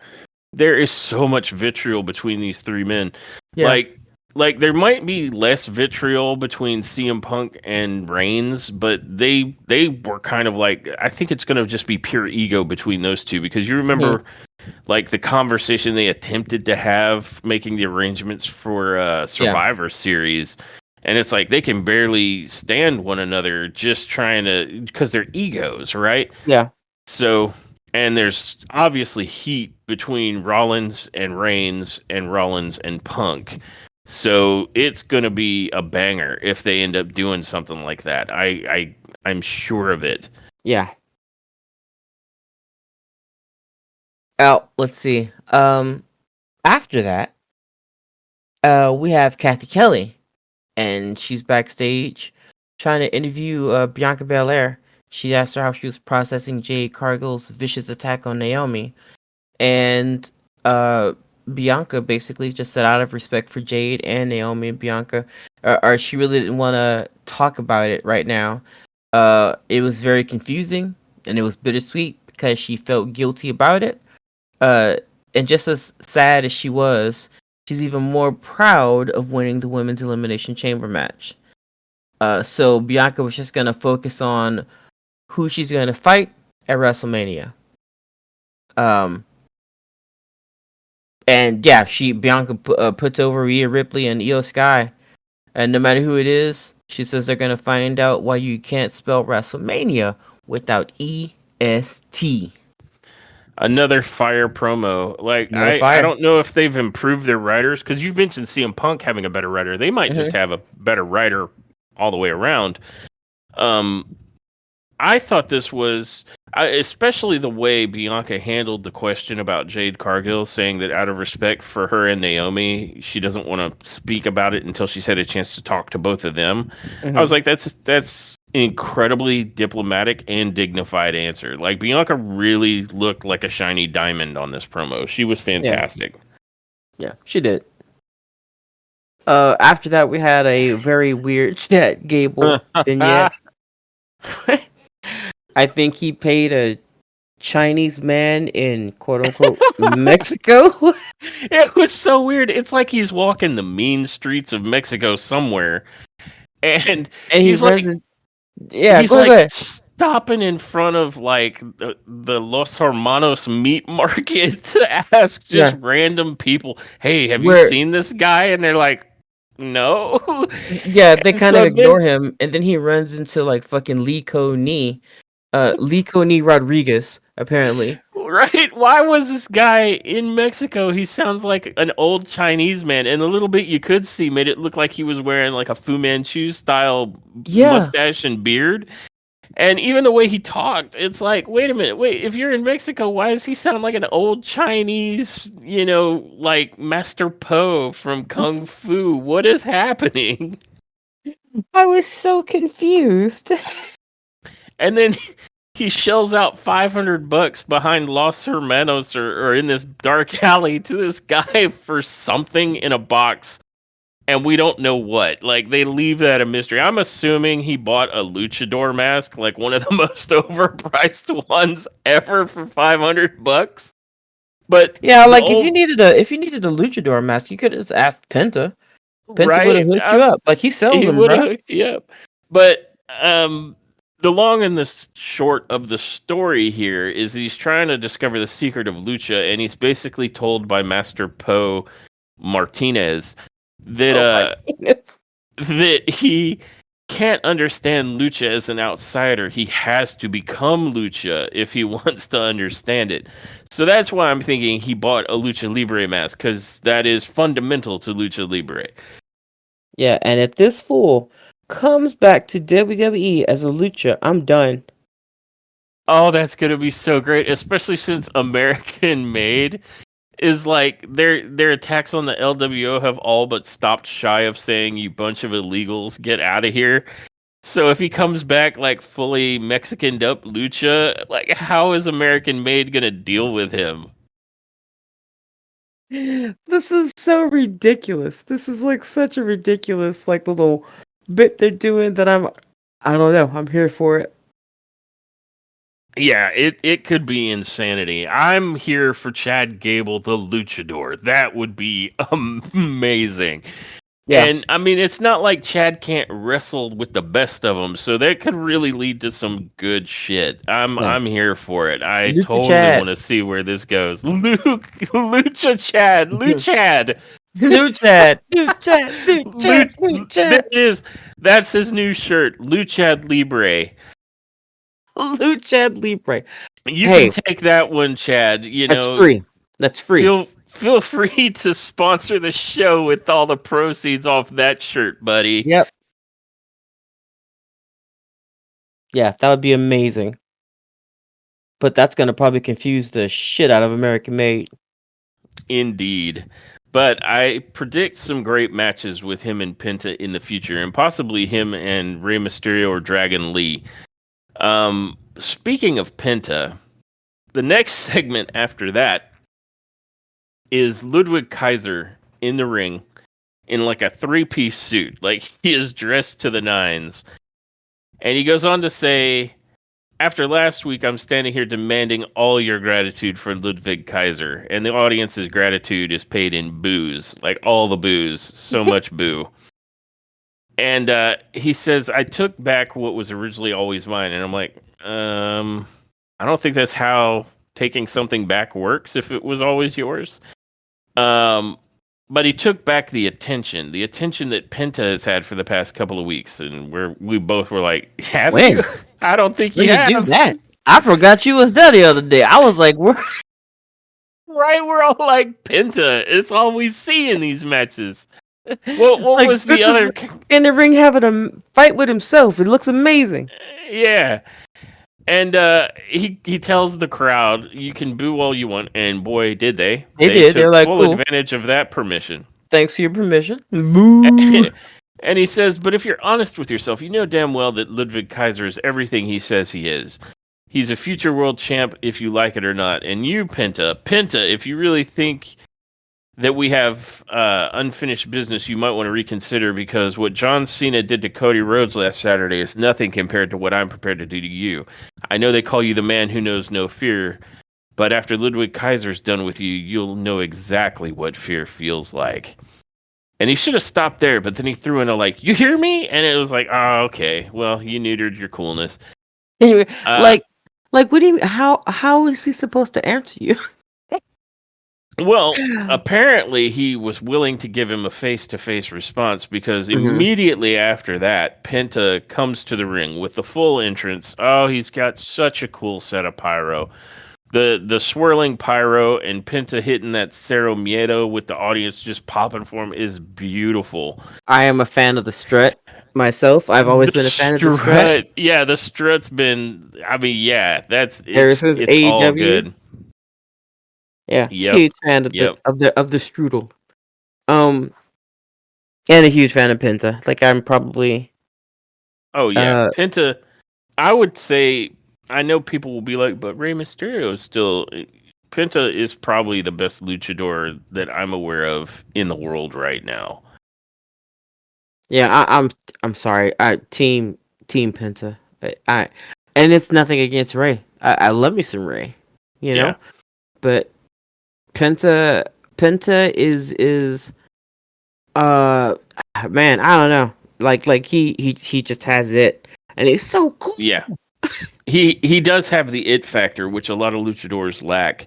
And I Yes. mean, his look is on point. His mannerisms are on point.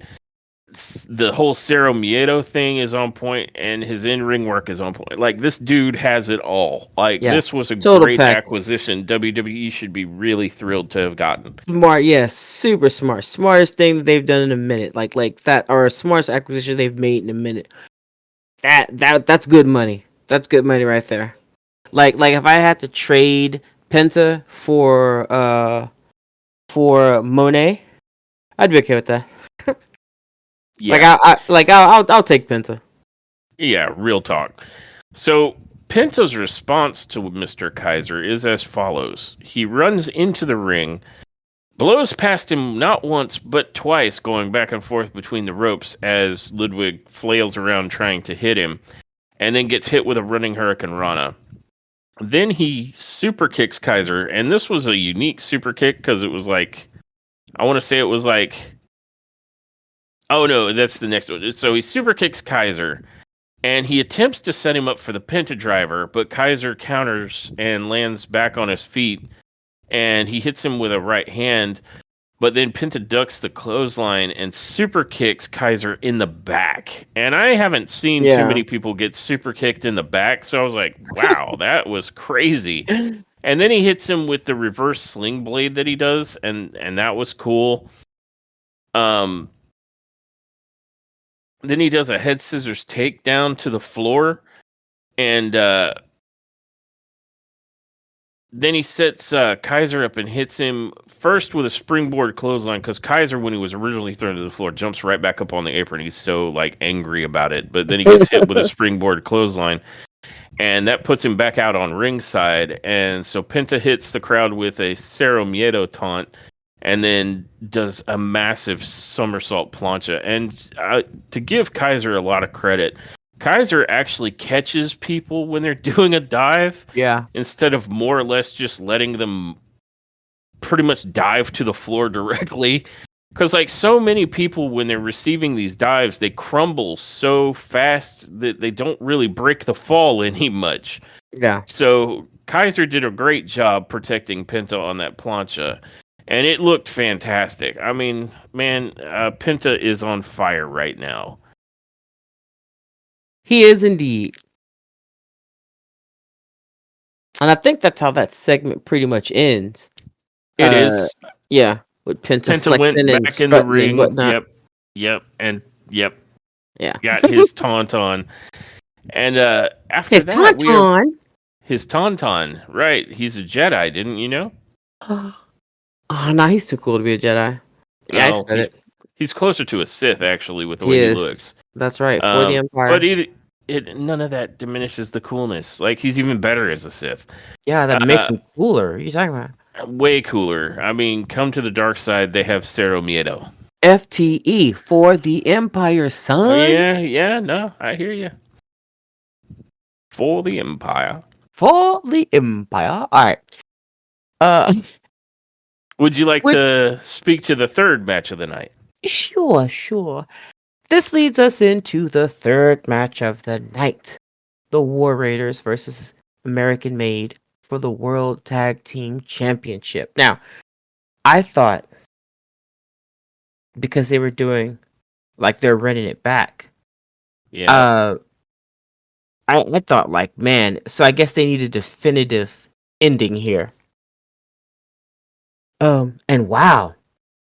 So we've watched the War Raiders go against the Creed brothers before, like years back when they were doing NXT. yep, I think that was the yep. first time we saw them, and it blew our minds. In fact, it made us watch NXT. Yeah, Um, yeah. The matches between the Creeds and at the time the Viking Raiders were yeah, amazing. yeah, they kept us invested in NXT for a minute. Um, but then when they came to, you know, the main roster, we were like, peace. And we watched them there, and we were very excited to hear that they were going to be in a match together again. Uh, so the first match, that was basically disqualified, was good. It was good, but I appreciate the fact they wanted to have a definitive winner here. The War Raiders did, which I like that. I like that flex. I like that flex a lot. So they had to run it back, and I have to say that they definitely found a definitive winner. The War Raiders fucking spanked American Made. Um, Yep. Although not without it being a hell of a match, they in gave them. between. I mean, yeah, the Creed brothers or American Made. They did give them a little bit of a run. They made them do some work, but as far as oh, excuse me, as far as this match goes though, because I mean they've had other matches before where it's kind of been equal parts ass whooping on both sides here. I feel like this one was very much definitive in the sense that the War Raiders dominated the majority, and then to close out the match they dominated that ending. I mean, like I feel like and they didn't pick they didn't pick the smallest uh of the two to do their finishing move to. Um, I think who do they? What's his name? It's not Julius. What is the other brother's name? Brutus. Brutus. Yeah, isn't Brutus the bigger Brutus, guy?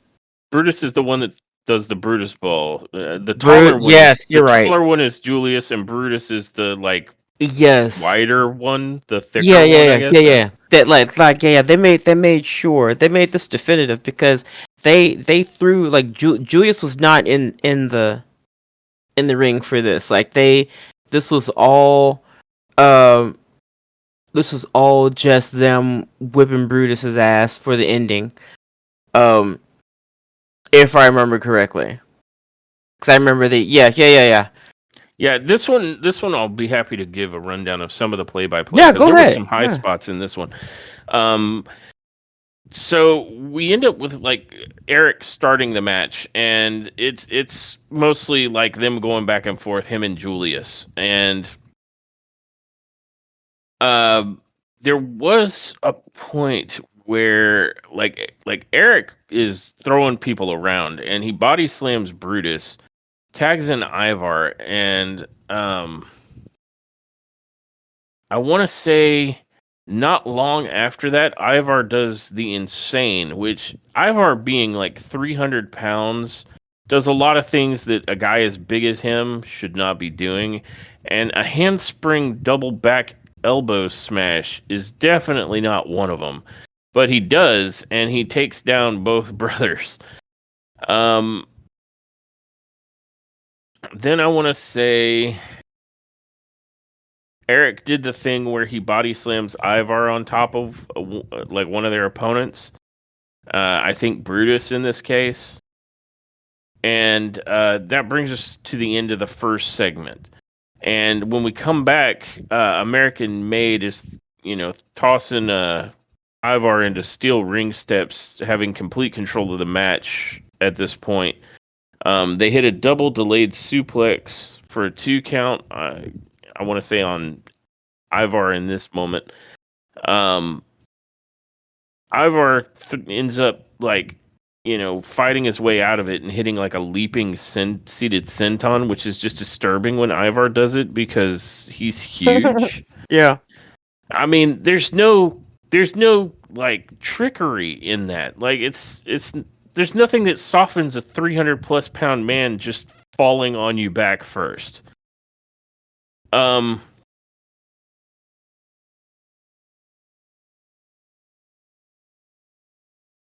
Excuse me. And I want to say not long after that, Ivar tags in Eric, and Eric um, comes in, throwing forearms, ducks a clothesline, and then drills, I want to say Julius with a huge exploder suplex.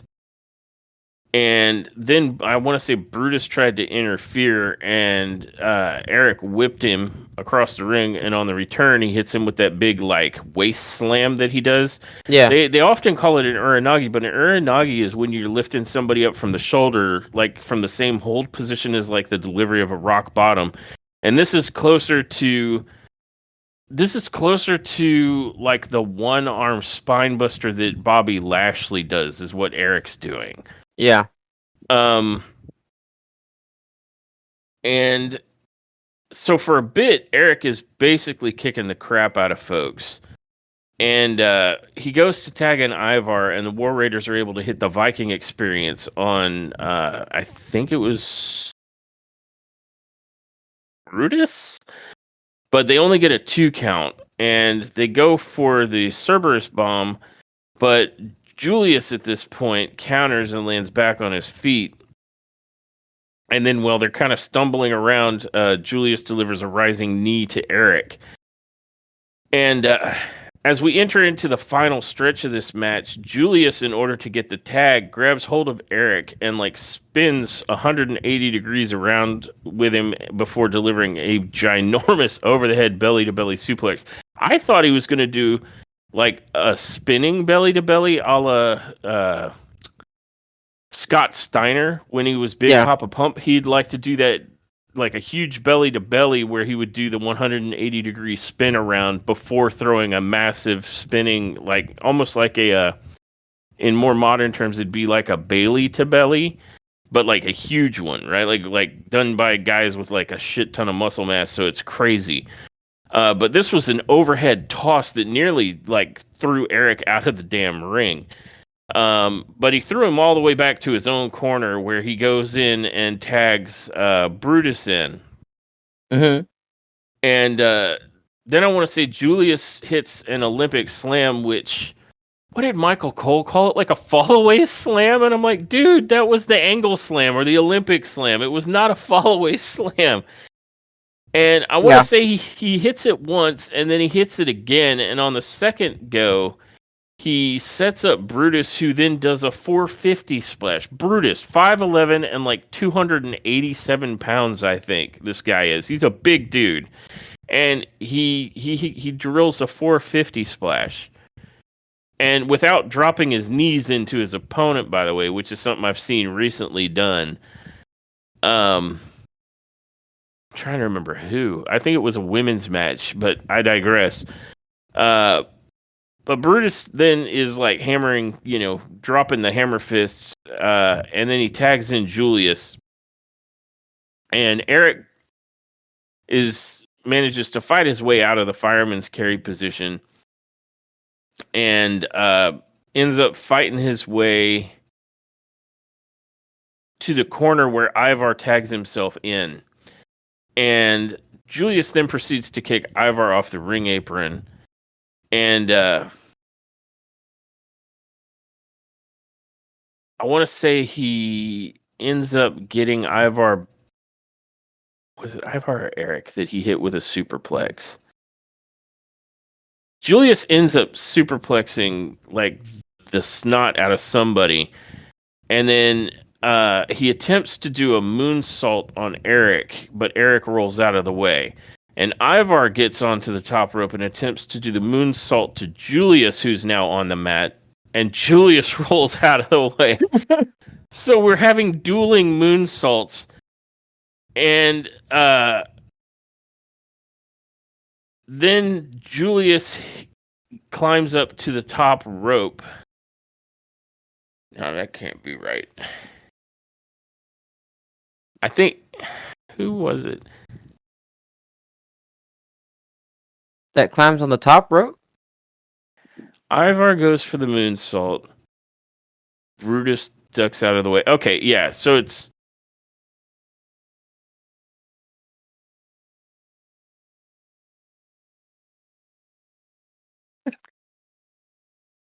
Sorry, I think I lost track. I want to say Brutus attempted to go for a moonsault, and Eric dodged out of the way. And then Ivar goes for a moonsault, and Brutus gets out of the way of that since he was on the mat. But Ivar, after he misses, is just kind of rolling to a corner because he hit the mat so hard on his moonsault. And Julius then climbs up to the top rope. And I'm thinking, oh, it's going to be a third moonsault. No. Julius then goes for a perfectly executed shooting star press. And it only gets a 2 count. And this was such a flawless shooting star press that Pat McAfee made a reference that only people kind of in our age group might be able to get. Yeah. He said, I thought for a second Kidman was in the building. And I was like, dude, nice reference. Wait, I'm sorry. Wait, what do you mean our age group? No, I'm kidding. All by myself. I mean, anybody who watched during the Monday Night Raws. Wars. Sorry, Monday Night Raws. The Monday Night Wars. Rise! Billy Kidman in WCW was the first person I ever saw do a shooting star press. So that was a fantastic reference that Pat McAfee gave. Yeah. But it only got a 2 count, and Julius is frustrated. I want to say Ivar then kicks him with a big boot and tags in Eric. And then I think Eric tried to go for a clothesline, but Julius grabbed him with a big double leg takedown, which I think in NXT might have been his finishers. It's big double leg, like kind of over the off shoulder takedown that he used to end with like a clothesline, but here he just did the takedown portion and tagged in Brutus. And they go to set up for the Brutus ball, with Julius getting Eric up on his shoulders in an electric chair position. But Eric ends up, kind of fighting his way off of the shoulders, which means that Brutus just sails across the ring, Might as well have just waved, but he flies in a balled up position onto the ring. And I'm like, I did not in my wildest dreams expect a match between the Creed brothers and the War Raiders to be so damn high flying. Like there's lucha matches that I've seen that had less off the top rope action than this thing. Yeah. I'm like, I was sitting there thinking, Chad, the secret to lucha is happening and 2 of your guys are in on it. But I want to say after that, Eric dumps Julius out of the ring, where Ivar, who had kind of been out of the ring from before, runs and just destroys Julius with the running crossbody. You know how when they're kind of sitting ringside, either up against the barricade or up against the ring, how Ivar will run at them and hit them with a flying crossbody while they're up against the wall, so it looks like they're extra flattened. He just demolishes Julius with one of these. So Julius is done, like, at this point in the match. And then Ivar works his way around, and Eric tags him in, and they connect with the War Machine to pick up the victory. So it was a real slobber knocker of a match, like in crazy ways. Like it was as many slams and just hard hitting moves as you would expect between these two teams. But what caught me off guard was the amount of high flying shenanigans that this match had. And Yeah, man, the Creeds are really, really untapped. Like these guys are so good for being so new and so young. Like they're crazy good. yeah, yeah. They really are. So a fantastic match, but ultimately the War Raiders meant it when they said this time it's war, and they decisively finish off with no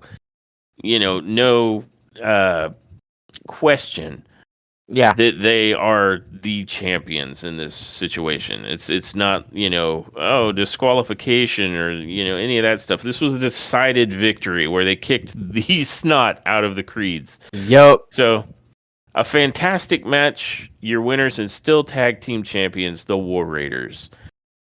Good for them, but not so great for American Made, who have been in 2 championship matches and both times their faction lost just tonight. Yeah, yeah, But what a match. What a match. These 4 men, but these 2 teams have a freakish amount of chemistry when they're in the ring together and just put on like bangers. Like crazy, these guys are all beat to hell bangers. Because we noticed that, like when they were, giving us kind of the close up of the War Raiders getting that pin, like they looked banged up. I think Ivar came to the ring with like a shiner, like a little black eye going on, yeah, and you could see evidence of the battle that had just played out all over Eric. He looked like he had been slightly skint or something on his legs and his body. So, hell of a match. yeah. I agree.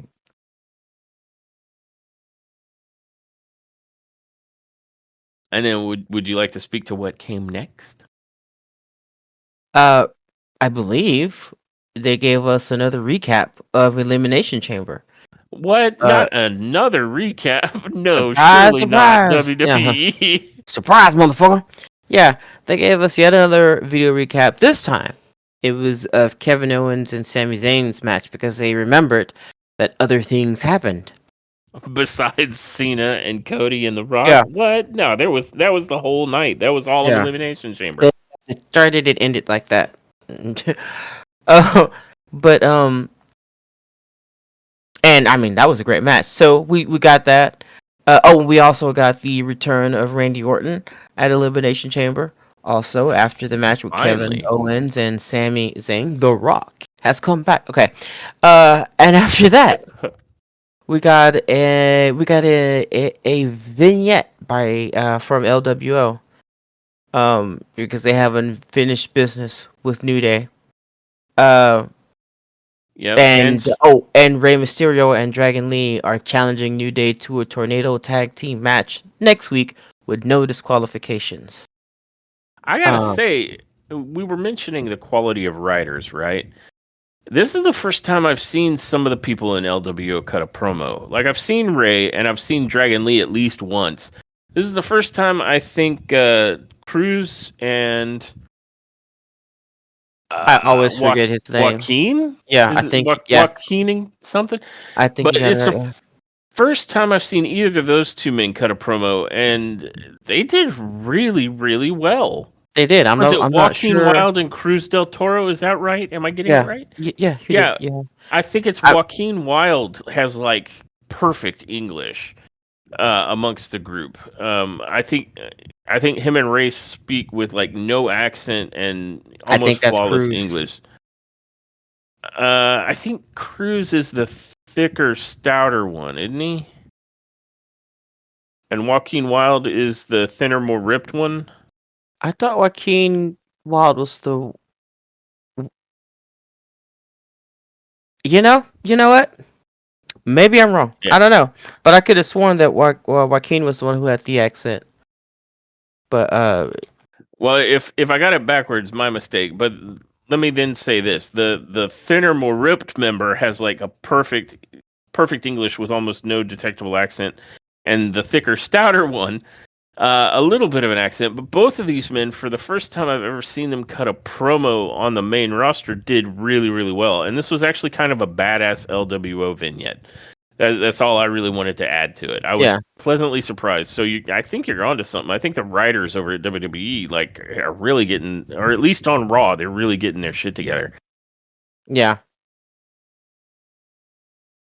And Joaquin Wild is the one who has the accent. Yeah. Oh, okay. Um, I looked it. I had to look it up. I had to look and see. I had to visually see uh the guy. But you know what? Well, now I don't even know. Now I don't know. Now I think you're right. I think it's Cruz del Toro who has the accent. I think you're right. Oh, okay. Yeah. I just looked it up myself, and You're I right. think Joaquin is the thinner cat, and Cruz is the shorter, thicker guy. Yeah. So yeah.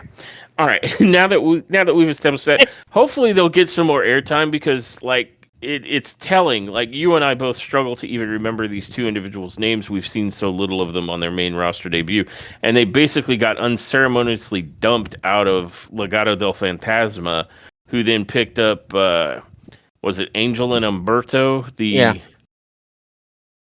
Uh, I can't remember what they're calling themselves, but they used to be like this like Latin lovers kind of faction. But yeah, I mean these guys like they're getting an opportunity. They got to have a match last week and they got to cut a promo this week, so they're getting some airtime and they did really well with it. That was my Yeah. broader point, but a little more exposure and we'll get their names right. I promise. Yeah. And then that led us into the Braun Breaker and Finn Balor segment. Um, and I kind of felt like we just kind of walked in on this one. Like there was a commercial break, and when we came back, Finn was already in the ring. And Braun Breaker was in the audience, and I think who was it? Was it? I can't remember which. I can't remember which interviewer was next to him, but it looked like Finn interrupted maybe an interview that An Braun interview Breaker that we're was. having. Yeah. Yeah, that Braun Breaker was having. So we come in with him just talking mad smack to Braun Breaker, and essentially, um, Finn is telling Braun that um he's bumping his gums, but he's way over there, standing behind the the journalist, like hiding or whatever, basically trying to lure Braun out into the ring. So eventually Braun does that. He starts to walk down towards the ring, and of course the rest of Judgment Day come out like roaches to try to attack.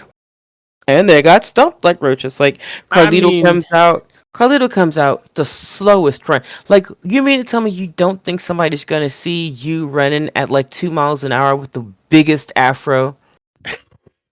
well, that's what he was fighting against. The wind resistance of that afro Yeah, I kept know, him I from saw it. running more than like 5 miles an hour. So that's why you were running like a Warner Brothers cartoon character. Got it. Well, Yeah, not the most effective sneak attack. yeah, no, not really. Running directly at somebody, like just like right in front of their face, kind of isn't a sneak attack. That kind of ain't a sneak attack. I'm just saying, Carlito. That Maybe wasn't cool. maybe he hoped he was lucky enough to be in Braun's blind spot. Like I don't know. Breast.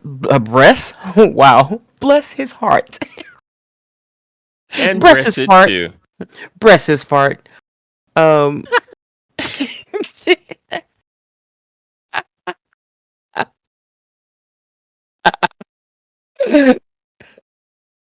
Oh, all right. Let me get it back together. but,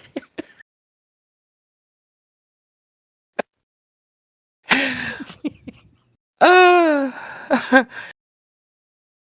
but anyway, Carlito runs right at him, basically saying, "Kick me in the gut," and so Braun does just that. Um, and then he yeets Carlito into the timekeeper's area. Um, and then Dominic Mysterio jumps, basically like, "Catch me, daddy!" Uh, jumps into Braun Breaker's arms, like lovingly. He jumps into his arms. Yep, like from off the barricade or something. Yeah, Yeah, and he gets an overhead belly to belly suplex on the floor. which was a rough bump.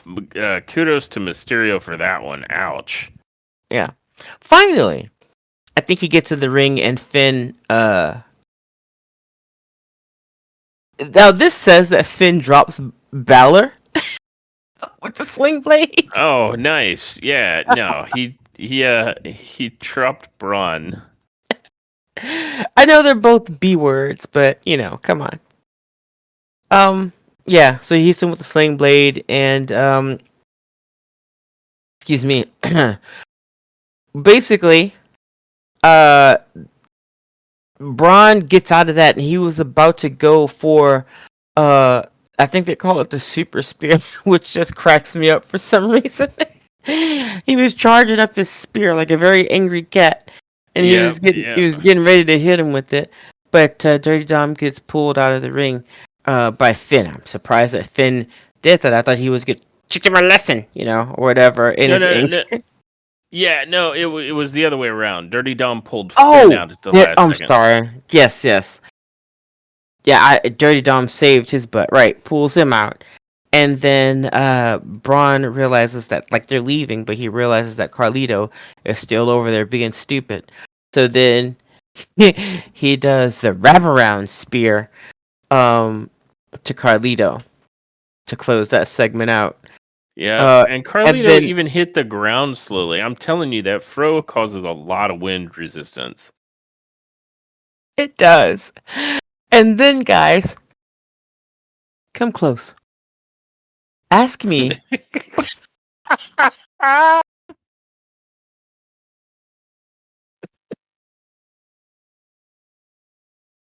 I think what you're about to tell me is the Hey, last thing I would have expected on hey, Monday Night Raw.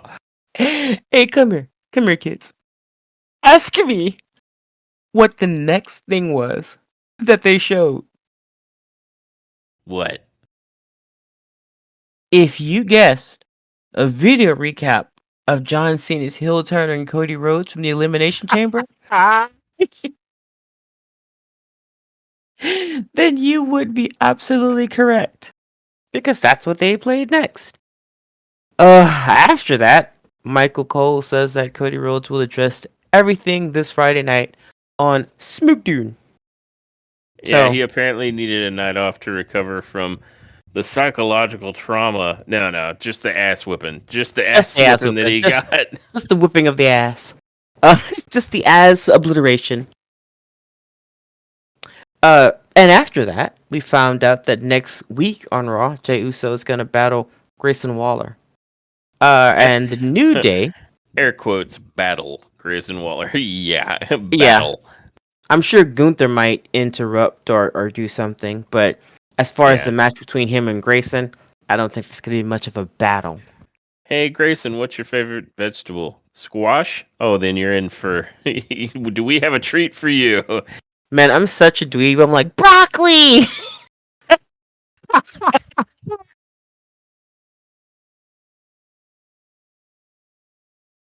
Yeah, no Uh, one's favorite vegetable is actually squash. I just wanted to make that joke, I like squash. but it ain't your favorite. Broccoli clearly is. Yeah, with a lot of butter and cheese. Okay, anyway, let me quit veggieing out. Um, so yeah, next week on Raw, Jey Uso battles Grayson Waller, and the New Day collides with the LWO in the Tornado Tag Team match that we told you about. Also AJ Styles plans to call out Logan Paul, and the Let main me ask event. you. Oh, sorry. What? The main event. The main event: CM Punk versus Seth Rollins in a steel cage match. Go on. Yes. I was just gonna ask, like, I know AJ's gonna call out Logan Paul. Do you think Logan will actually show up, or will it be one of those things? Oh no, man, I'm a marquee performer, and these losers here in Madison Square Garden. I think it's I gonna. I think it's gonna show up because it's Madison Square Garden. For one. okay, okay. Um, and for two, I think they're trying to build some heat there between AJ and Logan. Well, So I think you might be you might. right because they've been trying to push this idea that Logan Paul is now a full-time performer, so maybe he'll actually show up for this match. But I would be equally unsurprised if AJ tried to call him out and he weaseled out of it somehow. I would be surprised at all if you did that. Yeah. Yeah. I agree. Um, I think after that we saw Kathy Kelly, and she was having a backstage interview with Jey Uso, who seemed very emotional about his night. Um,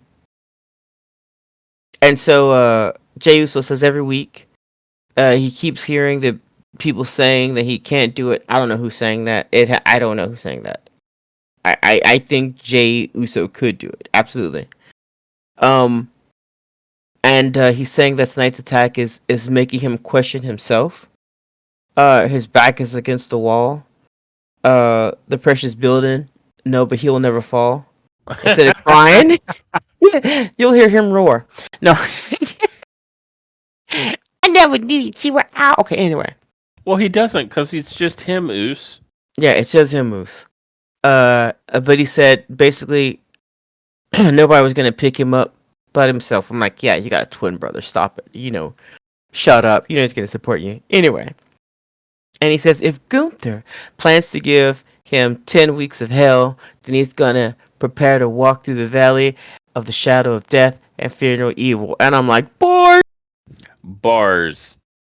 And then he says at WrestleMania, he's gonna crash out.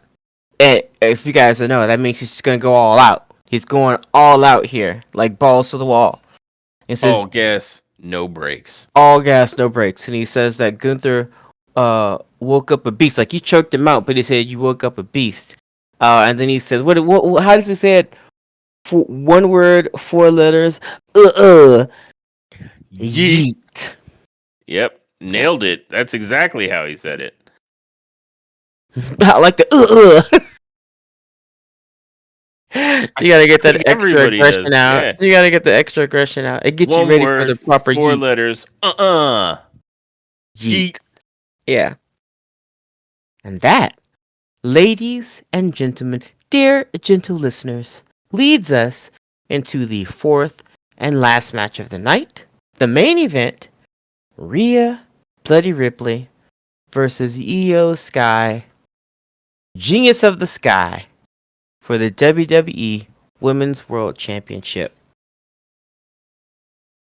I'll say my bit first because you're probably going to want to go through some of the highlights with the kicky feet and all the other shit. By all means, go for it. For me, this actually, surprisingly, it was a good match. It was a good match. This was not the match of the night for me, though. But it was good. And I think it was really good with the storytelling.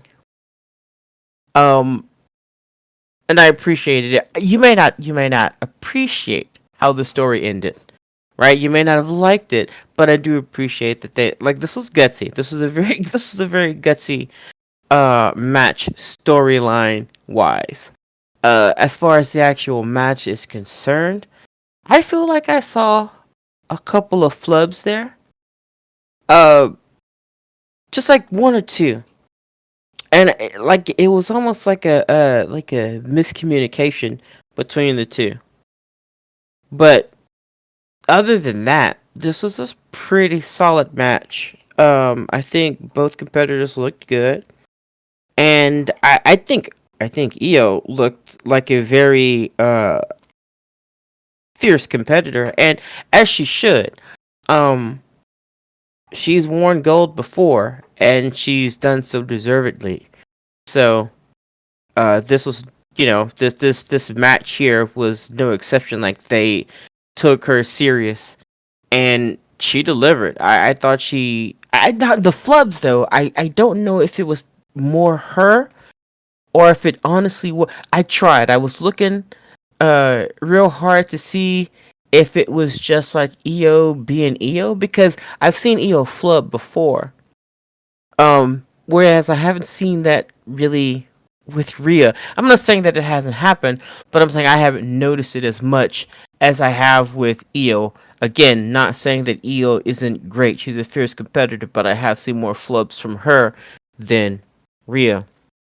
I'm not sure though if the flubs that happened in this particular match were her, or if it just really honestly simply was something like communication not being there. So kind of both of them. It'd be, Do you remember what flubs you saw? I'm trying, but I mean, it was like, I mean, there was one that you even mentioned, uh, but we essentially were like, I'm not sure what was happening there. Or you said something along the lines of a miscommunication. It looked, and I Yeah, don't know if you remember that. yeah, I do. It was a moment where they looked like they were stalled out for just a brief moment in time about what they were going to do next, and then they Yeah, picked it back up. I there was yeah. So, but there was one flub that I saw that I'm not sure if I would call it a flub so much as like a muscular failure. There was a point where Rhea was attempting to catch Io like almost like off the ropes or something, mhm, and Rhea's knee buckled. And so she ends up falling to the mat, but then she recovered it. And I'm yeah. not sure if I would say that's so much of a botch as it is like your leg gave out. There was a point in this match where I thought I was legitimately wondering if Rhea Ripley was operating with like an injury to, I want to say, her right knee, because Mm. it looked like it gave her trouble not just there, but like at least one or two other times in this match. But Mhm. I digress. Please continue. Oh, I mean, I feel like I'm essentially done. Just long story short, for me, I thought this was a pretty decent match. I don't know if you want me to go into detail about who won, or why, and I mean, I will if you're cool with that. Well, let me give some of the highlights, and then you absolutely can. Okay. All right. Given the way this match played out, we started out like we were a little confused at first because it opens with Bianca Belair's full entrance playing, and we're like, "Oh, Bianca's coming out." And then it dawned on us that this is supposed to be Rhea Ripley versus Io Sky, and we're like, "Wait, is this a triple Yeah. threat?" Because Bianca not only came out with a full entrance, but she came out dressed to wrestle. Yeah. And we were like, "What's happening? Like, did this become a triple threat?" But apparently, she did all that to sit at ringside. So there was a little bit of a like we were like, "What's happening?" right at the beginning. Yeah. Now, the first part of this match pretty much is Io and Ripley trading hits. Um, the biggest spot that occurred at the beginning or in the first segment of this match was pretty much where Ripley dragged Io out of the ring, and she's hanging on to her like in a like it's like a power bomb position, but instead of up on the shoulders, it's where they're kind of hanging down. And Ripley smacks Io Sky, like swings her head first into the ring apron twice, like one on each side, like once to the left and once to the right, and then bodies her up into a vertical, like a deadlift vertical suplex, and drops her on the floor with it. And that was a pretty disgusting way to kind of get us to near the end portion of this first part of the match. I want to say there was like a brief commercial break, and we come back, and we had to discern how Io ended up on the ground by replay because we didn't see it because it happened during the break. Yeah. And apparently Ripley had come off with a huge missile drop kick. And it only got a 2 count. But then Ripley tries to go for a German suplex. But Sky holds onto the ropes, kind of killing the momentum, and then does a standing switch. And then kind of grabs Rhea's arms so that Rhea's kind of like crossing her own arms near her neck, and Io has hold of them from behind, and she hits an absolutely massive straight jacket backstabber, and it looked great. Yeah. And that brings us to the end of the first part of the match. As we go into the second part of the match, the biggest high spots here would be, I want to say there was a point where Io was thrown to the ropes and Rhea was running the other way, and Rhea comes off the ropes with like this gigantic, like just monstrous looking big boot style kick and practically beheads Io.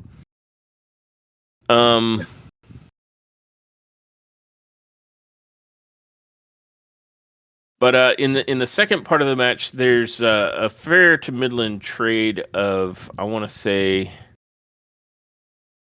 Io starts out by getting a big drop kick of her own, and then attempts to go for the bullet train. And Ripley had like a really smooth dodge out of the corner. She grabs the bottom rope and basically just pulls herself out of the way really fast. Like Ripley's ability to move across the mat like quickly is insane. Like especially Yeah. when she's like on the mat. Like you would think somebody who's on the mat and not on their feet would be a little slower. Ripley is crazy because that was one of two times we saw how fast Ripley can move across the mat Yeah. when she's not just standing upright or dodging. And so she like literally slid herself out of the corner really quickly to avoid the bullet train attack, which for those who aren't aware of what the bullet train attack is, it's a running meteora in the corner. I want to say that Ripley then gets Io Sky in a series of like short arm clotheslines, and Io attempts to counter it, and it looks like Rhea might be going for a what's it called? It's Kazuchika Okada's finisher. The Rainmaker? The Rainmaker. Yeah, it's kind of that Rainmaker position where she spins her out. Ripley like Mm. denies the counter by hanging on or grabbing the other arm of Hmm. Io, and then spins her out and then spins her into basically a Rainmaker super kick to the gut. And then Ripley attempts to set up for something, maybe either a suplex or a face breaker or face buster, where she's holding Sky up really high like she's going to suplex her or something. But Hmm. Sky rolled out of it, and it looked like it was going to be a roll up for a pin, but Sky rolls Ripley over onto her back and then just does a double foot stomp like to the middle of Rhea Ripley. Um And then I want to say Sky attempts to get into a crossface with Rhea, but Rhea is able to kind of just power out of it. And Ripley then grabbed a hold of Sky, catching her kind of out of midair, and dumps her face first on the canvas with like a big lift into what would be a face buster. And Ripley then goes for the prism trap, but Sky, I want to say, counters out of it. It was a weird counter too because we weren't sure. It almost looked like she countered her way out of it by like the way somebody who's flipping out of a move with a Hurricane Rana would, because it shot Ripley like, I want to say, into the corner. Hmm. And Then Sky blocks an attempted vertical suplex and counters with a swinging arm wringer. And it was somewhere in here that we were given the impression, because Michael said, "Oh, goes to the bad arm of Rhea," and we hadn't seen, like, maybe it must have happened in that commercial break that kind of came back with Ripley hitting a missile drop kick, because to that point, like up to that point, we hadn't seen EO targeting a body part the way they were indicating. But after she did the swinging arm wringer, they were like, "Goes to the bad arm of Rhea," and I'm like, "Which one is that? Like, at what Yeah. point has her arm been being attacked And in when this did this match?" occur? So it was either something we missed, or it was just a weird way of saying, he attacked her arm. Like, does she have a bad arm that I'm unaware of, or is it maybe he's a reference to the shoulder that put her on injury back when Liv did it? I'm not sure, but that part was a little strange. But that brings us into kind of the final part of the match, and this is actually where Ripley ends up dropping Sky with like the biggest big boot I've seen all night, and there were a lot of big boots. Like Gunter was like big booting everybody all day, but this was the nastiest looking big boot of the night, because it damn near looked like Rhea Ripley tried to hit the Kinshasa. You know what I mean? Yeah. Yeah. It did look very decapitory. Like very decapitory. And then Ripley attempts to go for Riptide, and Sky counters out into one of the most beautiful counters to the Riptide I've ever seen. Like right as Rhea is going for the pump handle lift, Sky quickly rotates into a DDT and like just Mm-hmm. drills Rhea Ripley, and Ripley's left kind of in the corner going, my head. And it's at this point that Sky decides she's going to pay homage to the entirety of Damage Control. So she hits Rhea Ripley in the corner with a running face wash, which is an homage to Dakota Kai.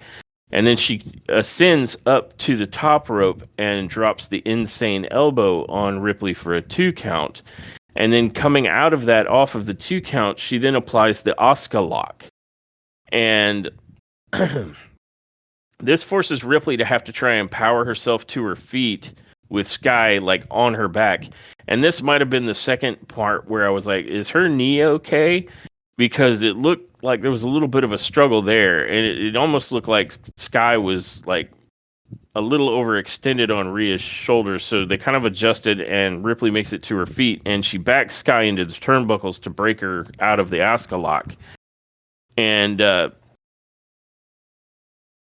Sky ends up reversing out of that and hitting Rhea, and Rhea drops like into the corner, sets her up for the bullet train attack, which connects this time. And as Ripley sort of like rolls out of the corner, Sky steps over, and we're like, "Oh, okay, she's fixing to ascend for the oh man, what is Io Sky's moonsault called? I'm blanking." Like all that my brain wants to Over the think of is moonsault. over the moonsault. Thank you. All I could come up with in my head was like the prettiest moonsault ever, and I'm like, no, Yeah. that's not right. Yes, and attempts to go for the over the moonsault, but Ripley hops back up on her feet and sweeps out Sky's legs, and then Ripley hits a avalanche belly to back suplex, which was disgusting, by the way, because it was very high on Io's shoulders, like very high. Like when they did it in a replay, we were like, ugh, because she landed mostly on the upper part of her shoulders and neck, and she hit the mat with such force that she basically ended up with her knees on either side of her head for a brief moment, as she bounced off the ring. Yeah. And so it was vicious looking. Not a flub, but just the way they chose to do it and how she chose to sell it, it looked ferocious. Yeah, for sure. And so following that up, Ripley again applies the prism trap, or for the first time successfully, because the first time it got countered. And oh, you know what? I think I misspoke. The first time it got countered, it was just countered. This time she gets the prism trap on her for a long time, and we're thinking, man, like Io's going to end up tapping here because Rhea tries carrying her back to the middle and everything. But Io works her way towards the corner, and then this is where she just sort of like the weird, almost like a not moonsault, almost like a Hurricane Rana counter out of it. And this is what shoots Rhea Ripley into the steel ring post. And then, as Rhea is trying to recover, she's recovering out on the floor and climbs back up on the apron. And Sky runs at her, and I'm like, "Oh, I thought maybe she was gonna spear her or drop kick her or something." No, she flips over the top of her to try and hit her with a sunset flip power bomb. And even though Ripley was able to hang on for that initial portion of it, Sky manages to rip her off of the ropes, and she does successfully powerbomb Rhea Ripley into the ringside barricade, and that was disgusting. Mm-hmm. She immediately picks up Ripley and sends her back into the ring, and Rhea Ripley, who is laying face down, gets hit by the over the moonsault, but it only gets a 2 count. And this is because Ripley was close enough to the ropes that she was able to put her foot on the bottom rope. And then when Rhea kind of rolls out, I want to say Sky hits her with a suicide dive. And this was a nasty looking suicide dive. Actually, it was more like a crossbody, if I remember correctly. Yeah. And Rhea looked like she hit the ground like at ringside pretty hard. And both women are kind of dilapidated. No, I'm sorry. At this point, I want to say they're both recovering, and Ripley ends up grabbing Sky because I think Sky had gotten. That's right. Sky got back up to do an off the apron moonsault. It looked like she was setting up for. But Ripley jumps up and grabs both of her ankles and pulls her off of the apron into a electric chair kind of position where Io is sitting on her shoulders. And Ripley dumps Sky face first on the apron, but doesn't let go of the hold. Picks her back up again into the electric chair position, and then turns around and does it to her on the announce table. And at this point, it's like Sky is demolished. And both women are just laying there, and it's, they're given the count, and I want to say at like 5, Ripley gets up and rolls into the ring and just like allows the count to proceed. And it's at this moment that Bianca Belair, who's sitting at ringside, she doesn't physically help Io at all, but she's right there kind of clapping for Io to get up and get back in the ring. And at like the count of 9, she does. And having witnessed Bianca Belair kind of cheering Io to get her back into the ring, Ripley gets upset and jumps out of the ring and gets in Belair's grill. And Ripley makes it a physical confrontation first. She shoves Bianca Belair, who falls backwards and onto the chair she was sitting on. And then she jumps back up, and it leads to a shoving contest. And Belair grabbed her, hit her, and shoved her back. But the ref didn't call the match. That should have been a DQ at that moment. I don't think he called it because he didn't see the hit. He saw the push. The push is okay, but he didn't see the physical strike. I don't know, because usually any physical contact from an outside competitor will get the match DQ'd. I now they might decide that this was within the referee's purview to decide, it's a main event match. I'm not going to call it over this. Just get back in the ring. And it was the female referee, the one that I mentioned is training to become a pro wrestler. Yeah. Unfortunately, I don't know her name. But this didn't turn into a disqualification. Instead, the ref kind of breaks him up, and Bianca's all like, "I'm just here to watch." And Ripley's like, "Well, then watch, because what happens to Io next is your fault." And Ripley then picks up Io and takes her kind of to the top rope to hit her with an avalanche riptide. But then Io counters this riptide with a huge Hurricane Rana or Frankenstein, or whichever one you want to call it. And this puts Rhea Ripley in the position to get hit with the over the moonsault, which she does. And Io Sky then picks up the victory, becoming the new WWE Women's World Champion. Well, now I don't have to tell them. So, Oh, yeah, that's what my happened. bad. I'm sorry. I just kept going with the flow. I completely forgot. My bad. No, you're fine. And that's what happened in the main event. Boop, boop. And I think you and I both, like, our jaws were on the floor. Like, not I didn't think she was gonna. Not that Io couldn't win. I just didn't think she was going to win on a Monday night after Elimination Chamber, so close to WrestleMania. Like that. Yeah, I agree with you. I couldn't agree with you more or said it better because I was just about to say not because EO can't do it, but because we didn't think that's how it would be booked. Yeah, and Um, we're talking a belt swap like this, so close to WrestleMania. That's kind of unheard of. Not only So that, but on the end of a Monday Night Raw. yeah, yeah. Now, there you can say, if you want to be a conspiracy theorist, that they do that a lot with the women's belt. They seem to pass those belts around really easily, while they let the belts on the men stay on them for fucking years sometimes. You can say that. That's true. But maybe it's the decision, maybe that was the decision of the women. Maybe they want the belts to move around because they only got like what, three? They want everybody to Well, have a turn. I don't fucking know, but um, if that's the case, then I'm all for it because I can't, on one hand, criticize that the belts live too long on the champions and there's too few of them, and then be like shocked or even upset when they actually move one just because it moved off of someone that I really like being the yeah, champion. Like I'm a total mark for Rhea Ripley, but I hmm, was thrilled that they actually did this, and if it is any kind of a signal that the belts are going to start being more mobile, I'm all for it. That's been one of my major criticisms. So if they're answering that, hell yeah. yeah. You know what? I hear you. Yeah, yeah, I like that. I'll keep that one. We'll go with the positive side of that. Yeah, if that's what they're doing, then I'm all for it. They're moving belts around, all around. Let's go. Because I feel that's what they should be doing anyway. Yeah. To keep it from getting stale. And I mean, I hear what you're saying. Like, it does seem like there's a general, like, this is just the women's belt kind of an attitude.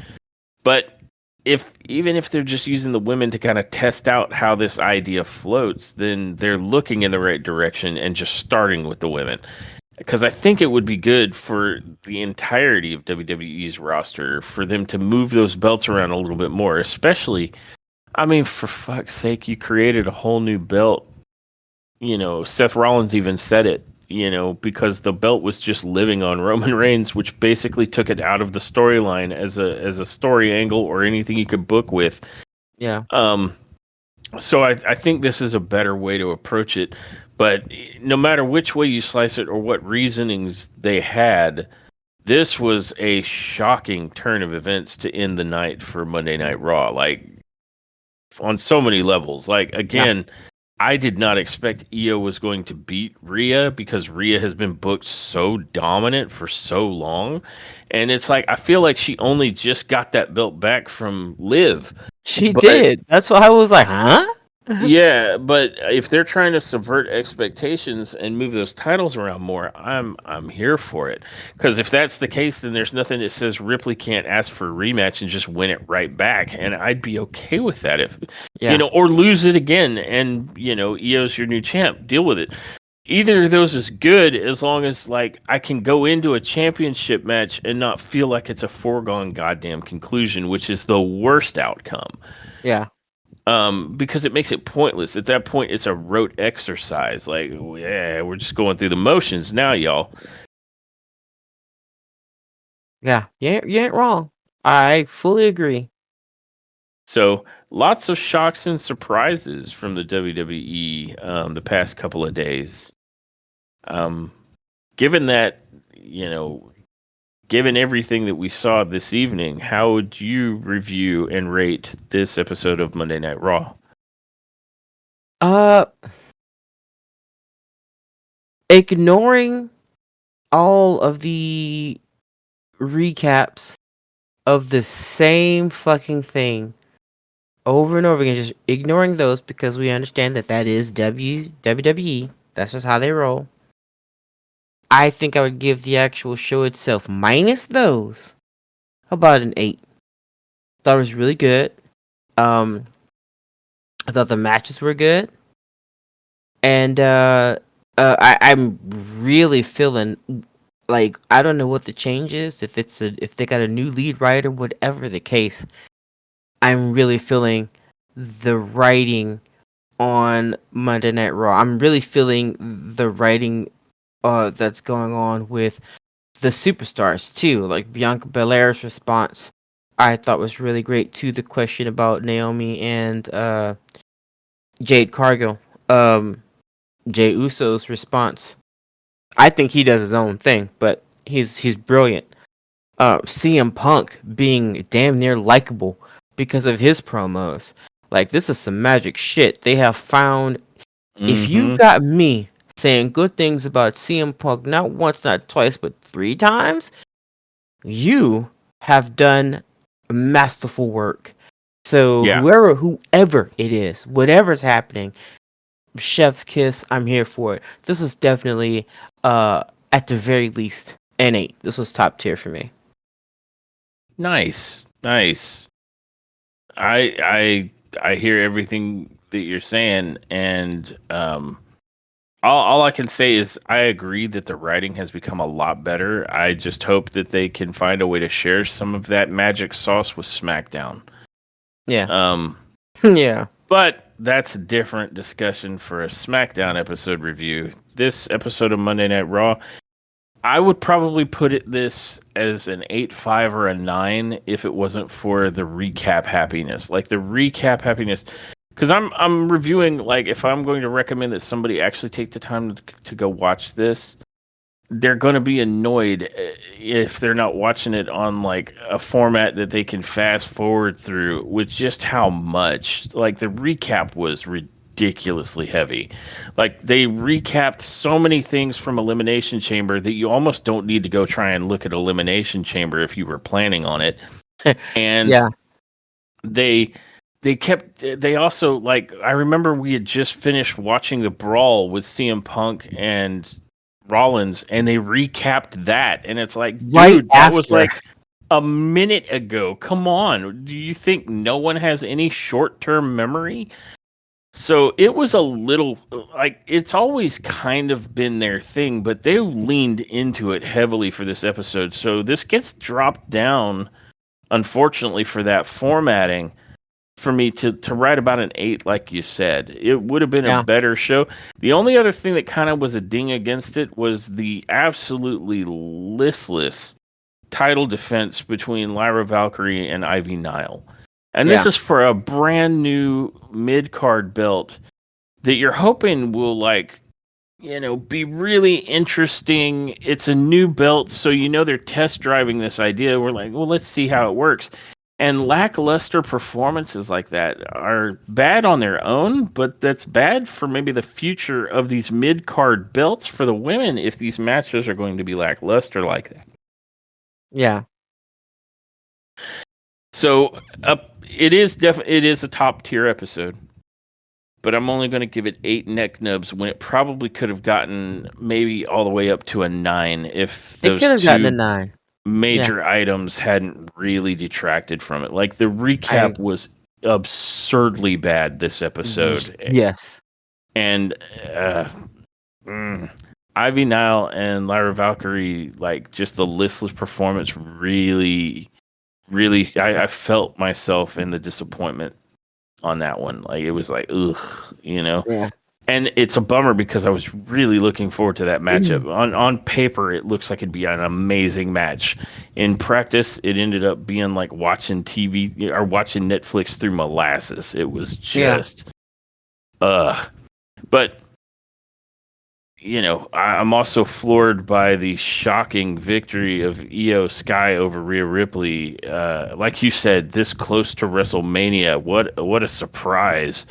Um, and on the whole, I like it. Like I said, I'm a mark for Rhea Ripley, but this is a situation where they had a match leading into WrestleMania where everybody looking at it's like, what is this even worth? I mean, we know Io's not going to win this close to WrestleMania, and they're certainly not going to take it off of Ripley, who is a show stealer. Color me surprised. They subverted the hell out of that expectation. So that's a major surprise.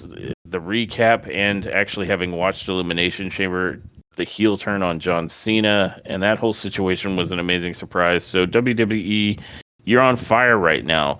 And I can only hope that you will keep up this good work, at least certainly through to WrestleMania, because the biggest show of them all is coming. But Yeah. this episode of Raw, otherwise, other than those two minor criticisms, was firing on all cylinders and was very good. I'd recommend it to anybody if they want to take a look at it. Yeah, absolutely. So I just want to say thank you to everyone who's joined us on this podcast for this episode, and I hope you will join us for the next. And until then, I don't think there's much for me to do but roll the outro. Subscribe to us. We're awesome. Bye, guys. Thanks for tuning in to this episode of Top Tier Wrestling. We hope you enjoyed our deep dive into the latest AEW and WWE news and shows. Don't forget to subscribe to our podcast so you never miss an episode. Follow us on social media for updates and to join the conversation. Until next time, everyone, remember, wrestling is always better when it's top tier.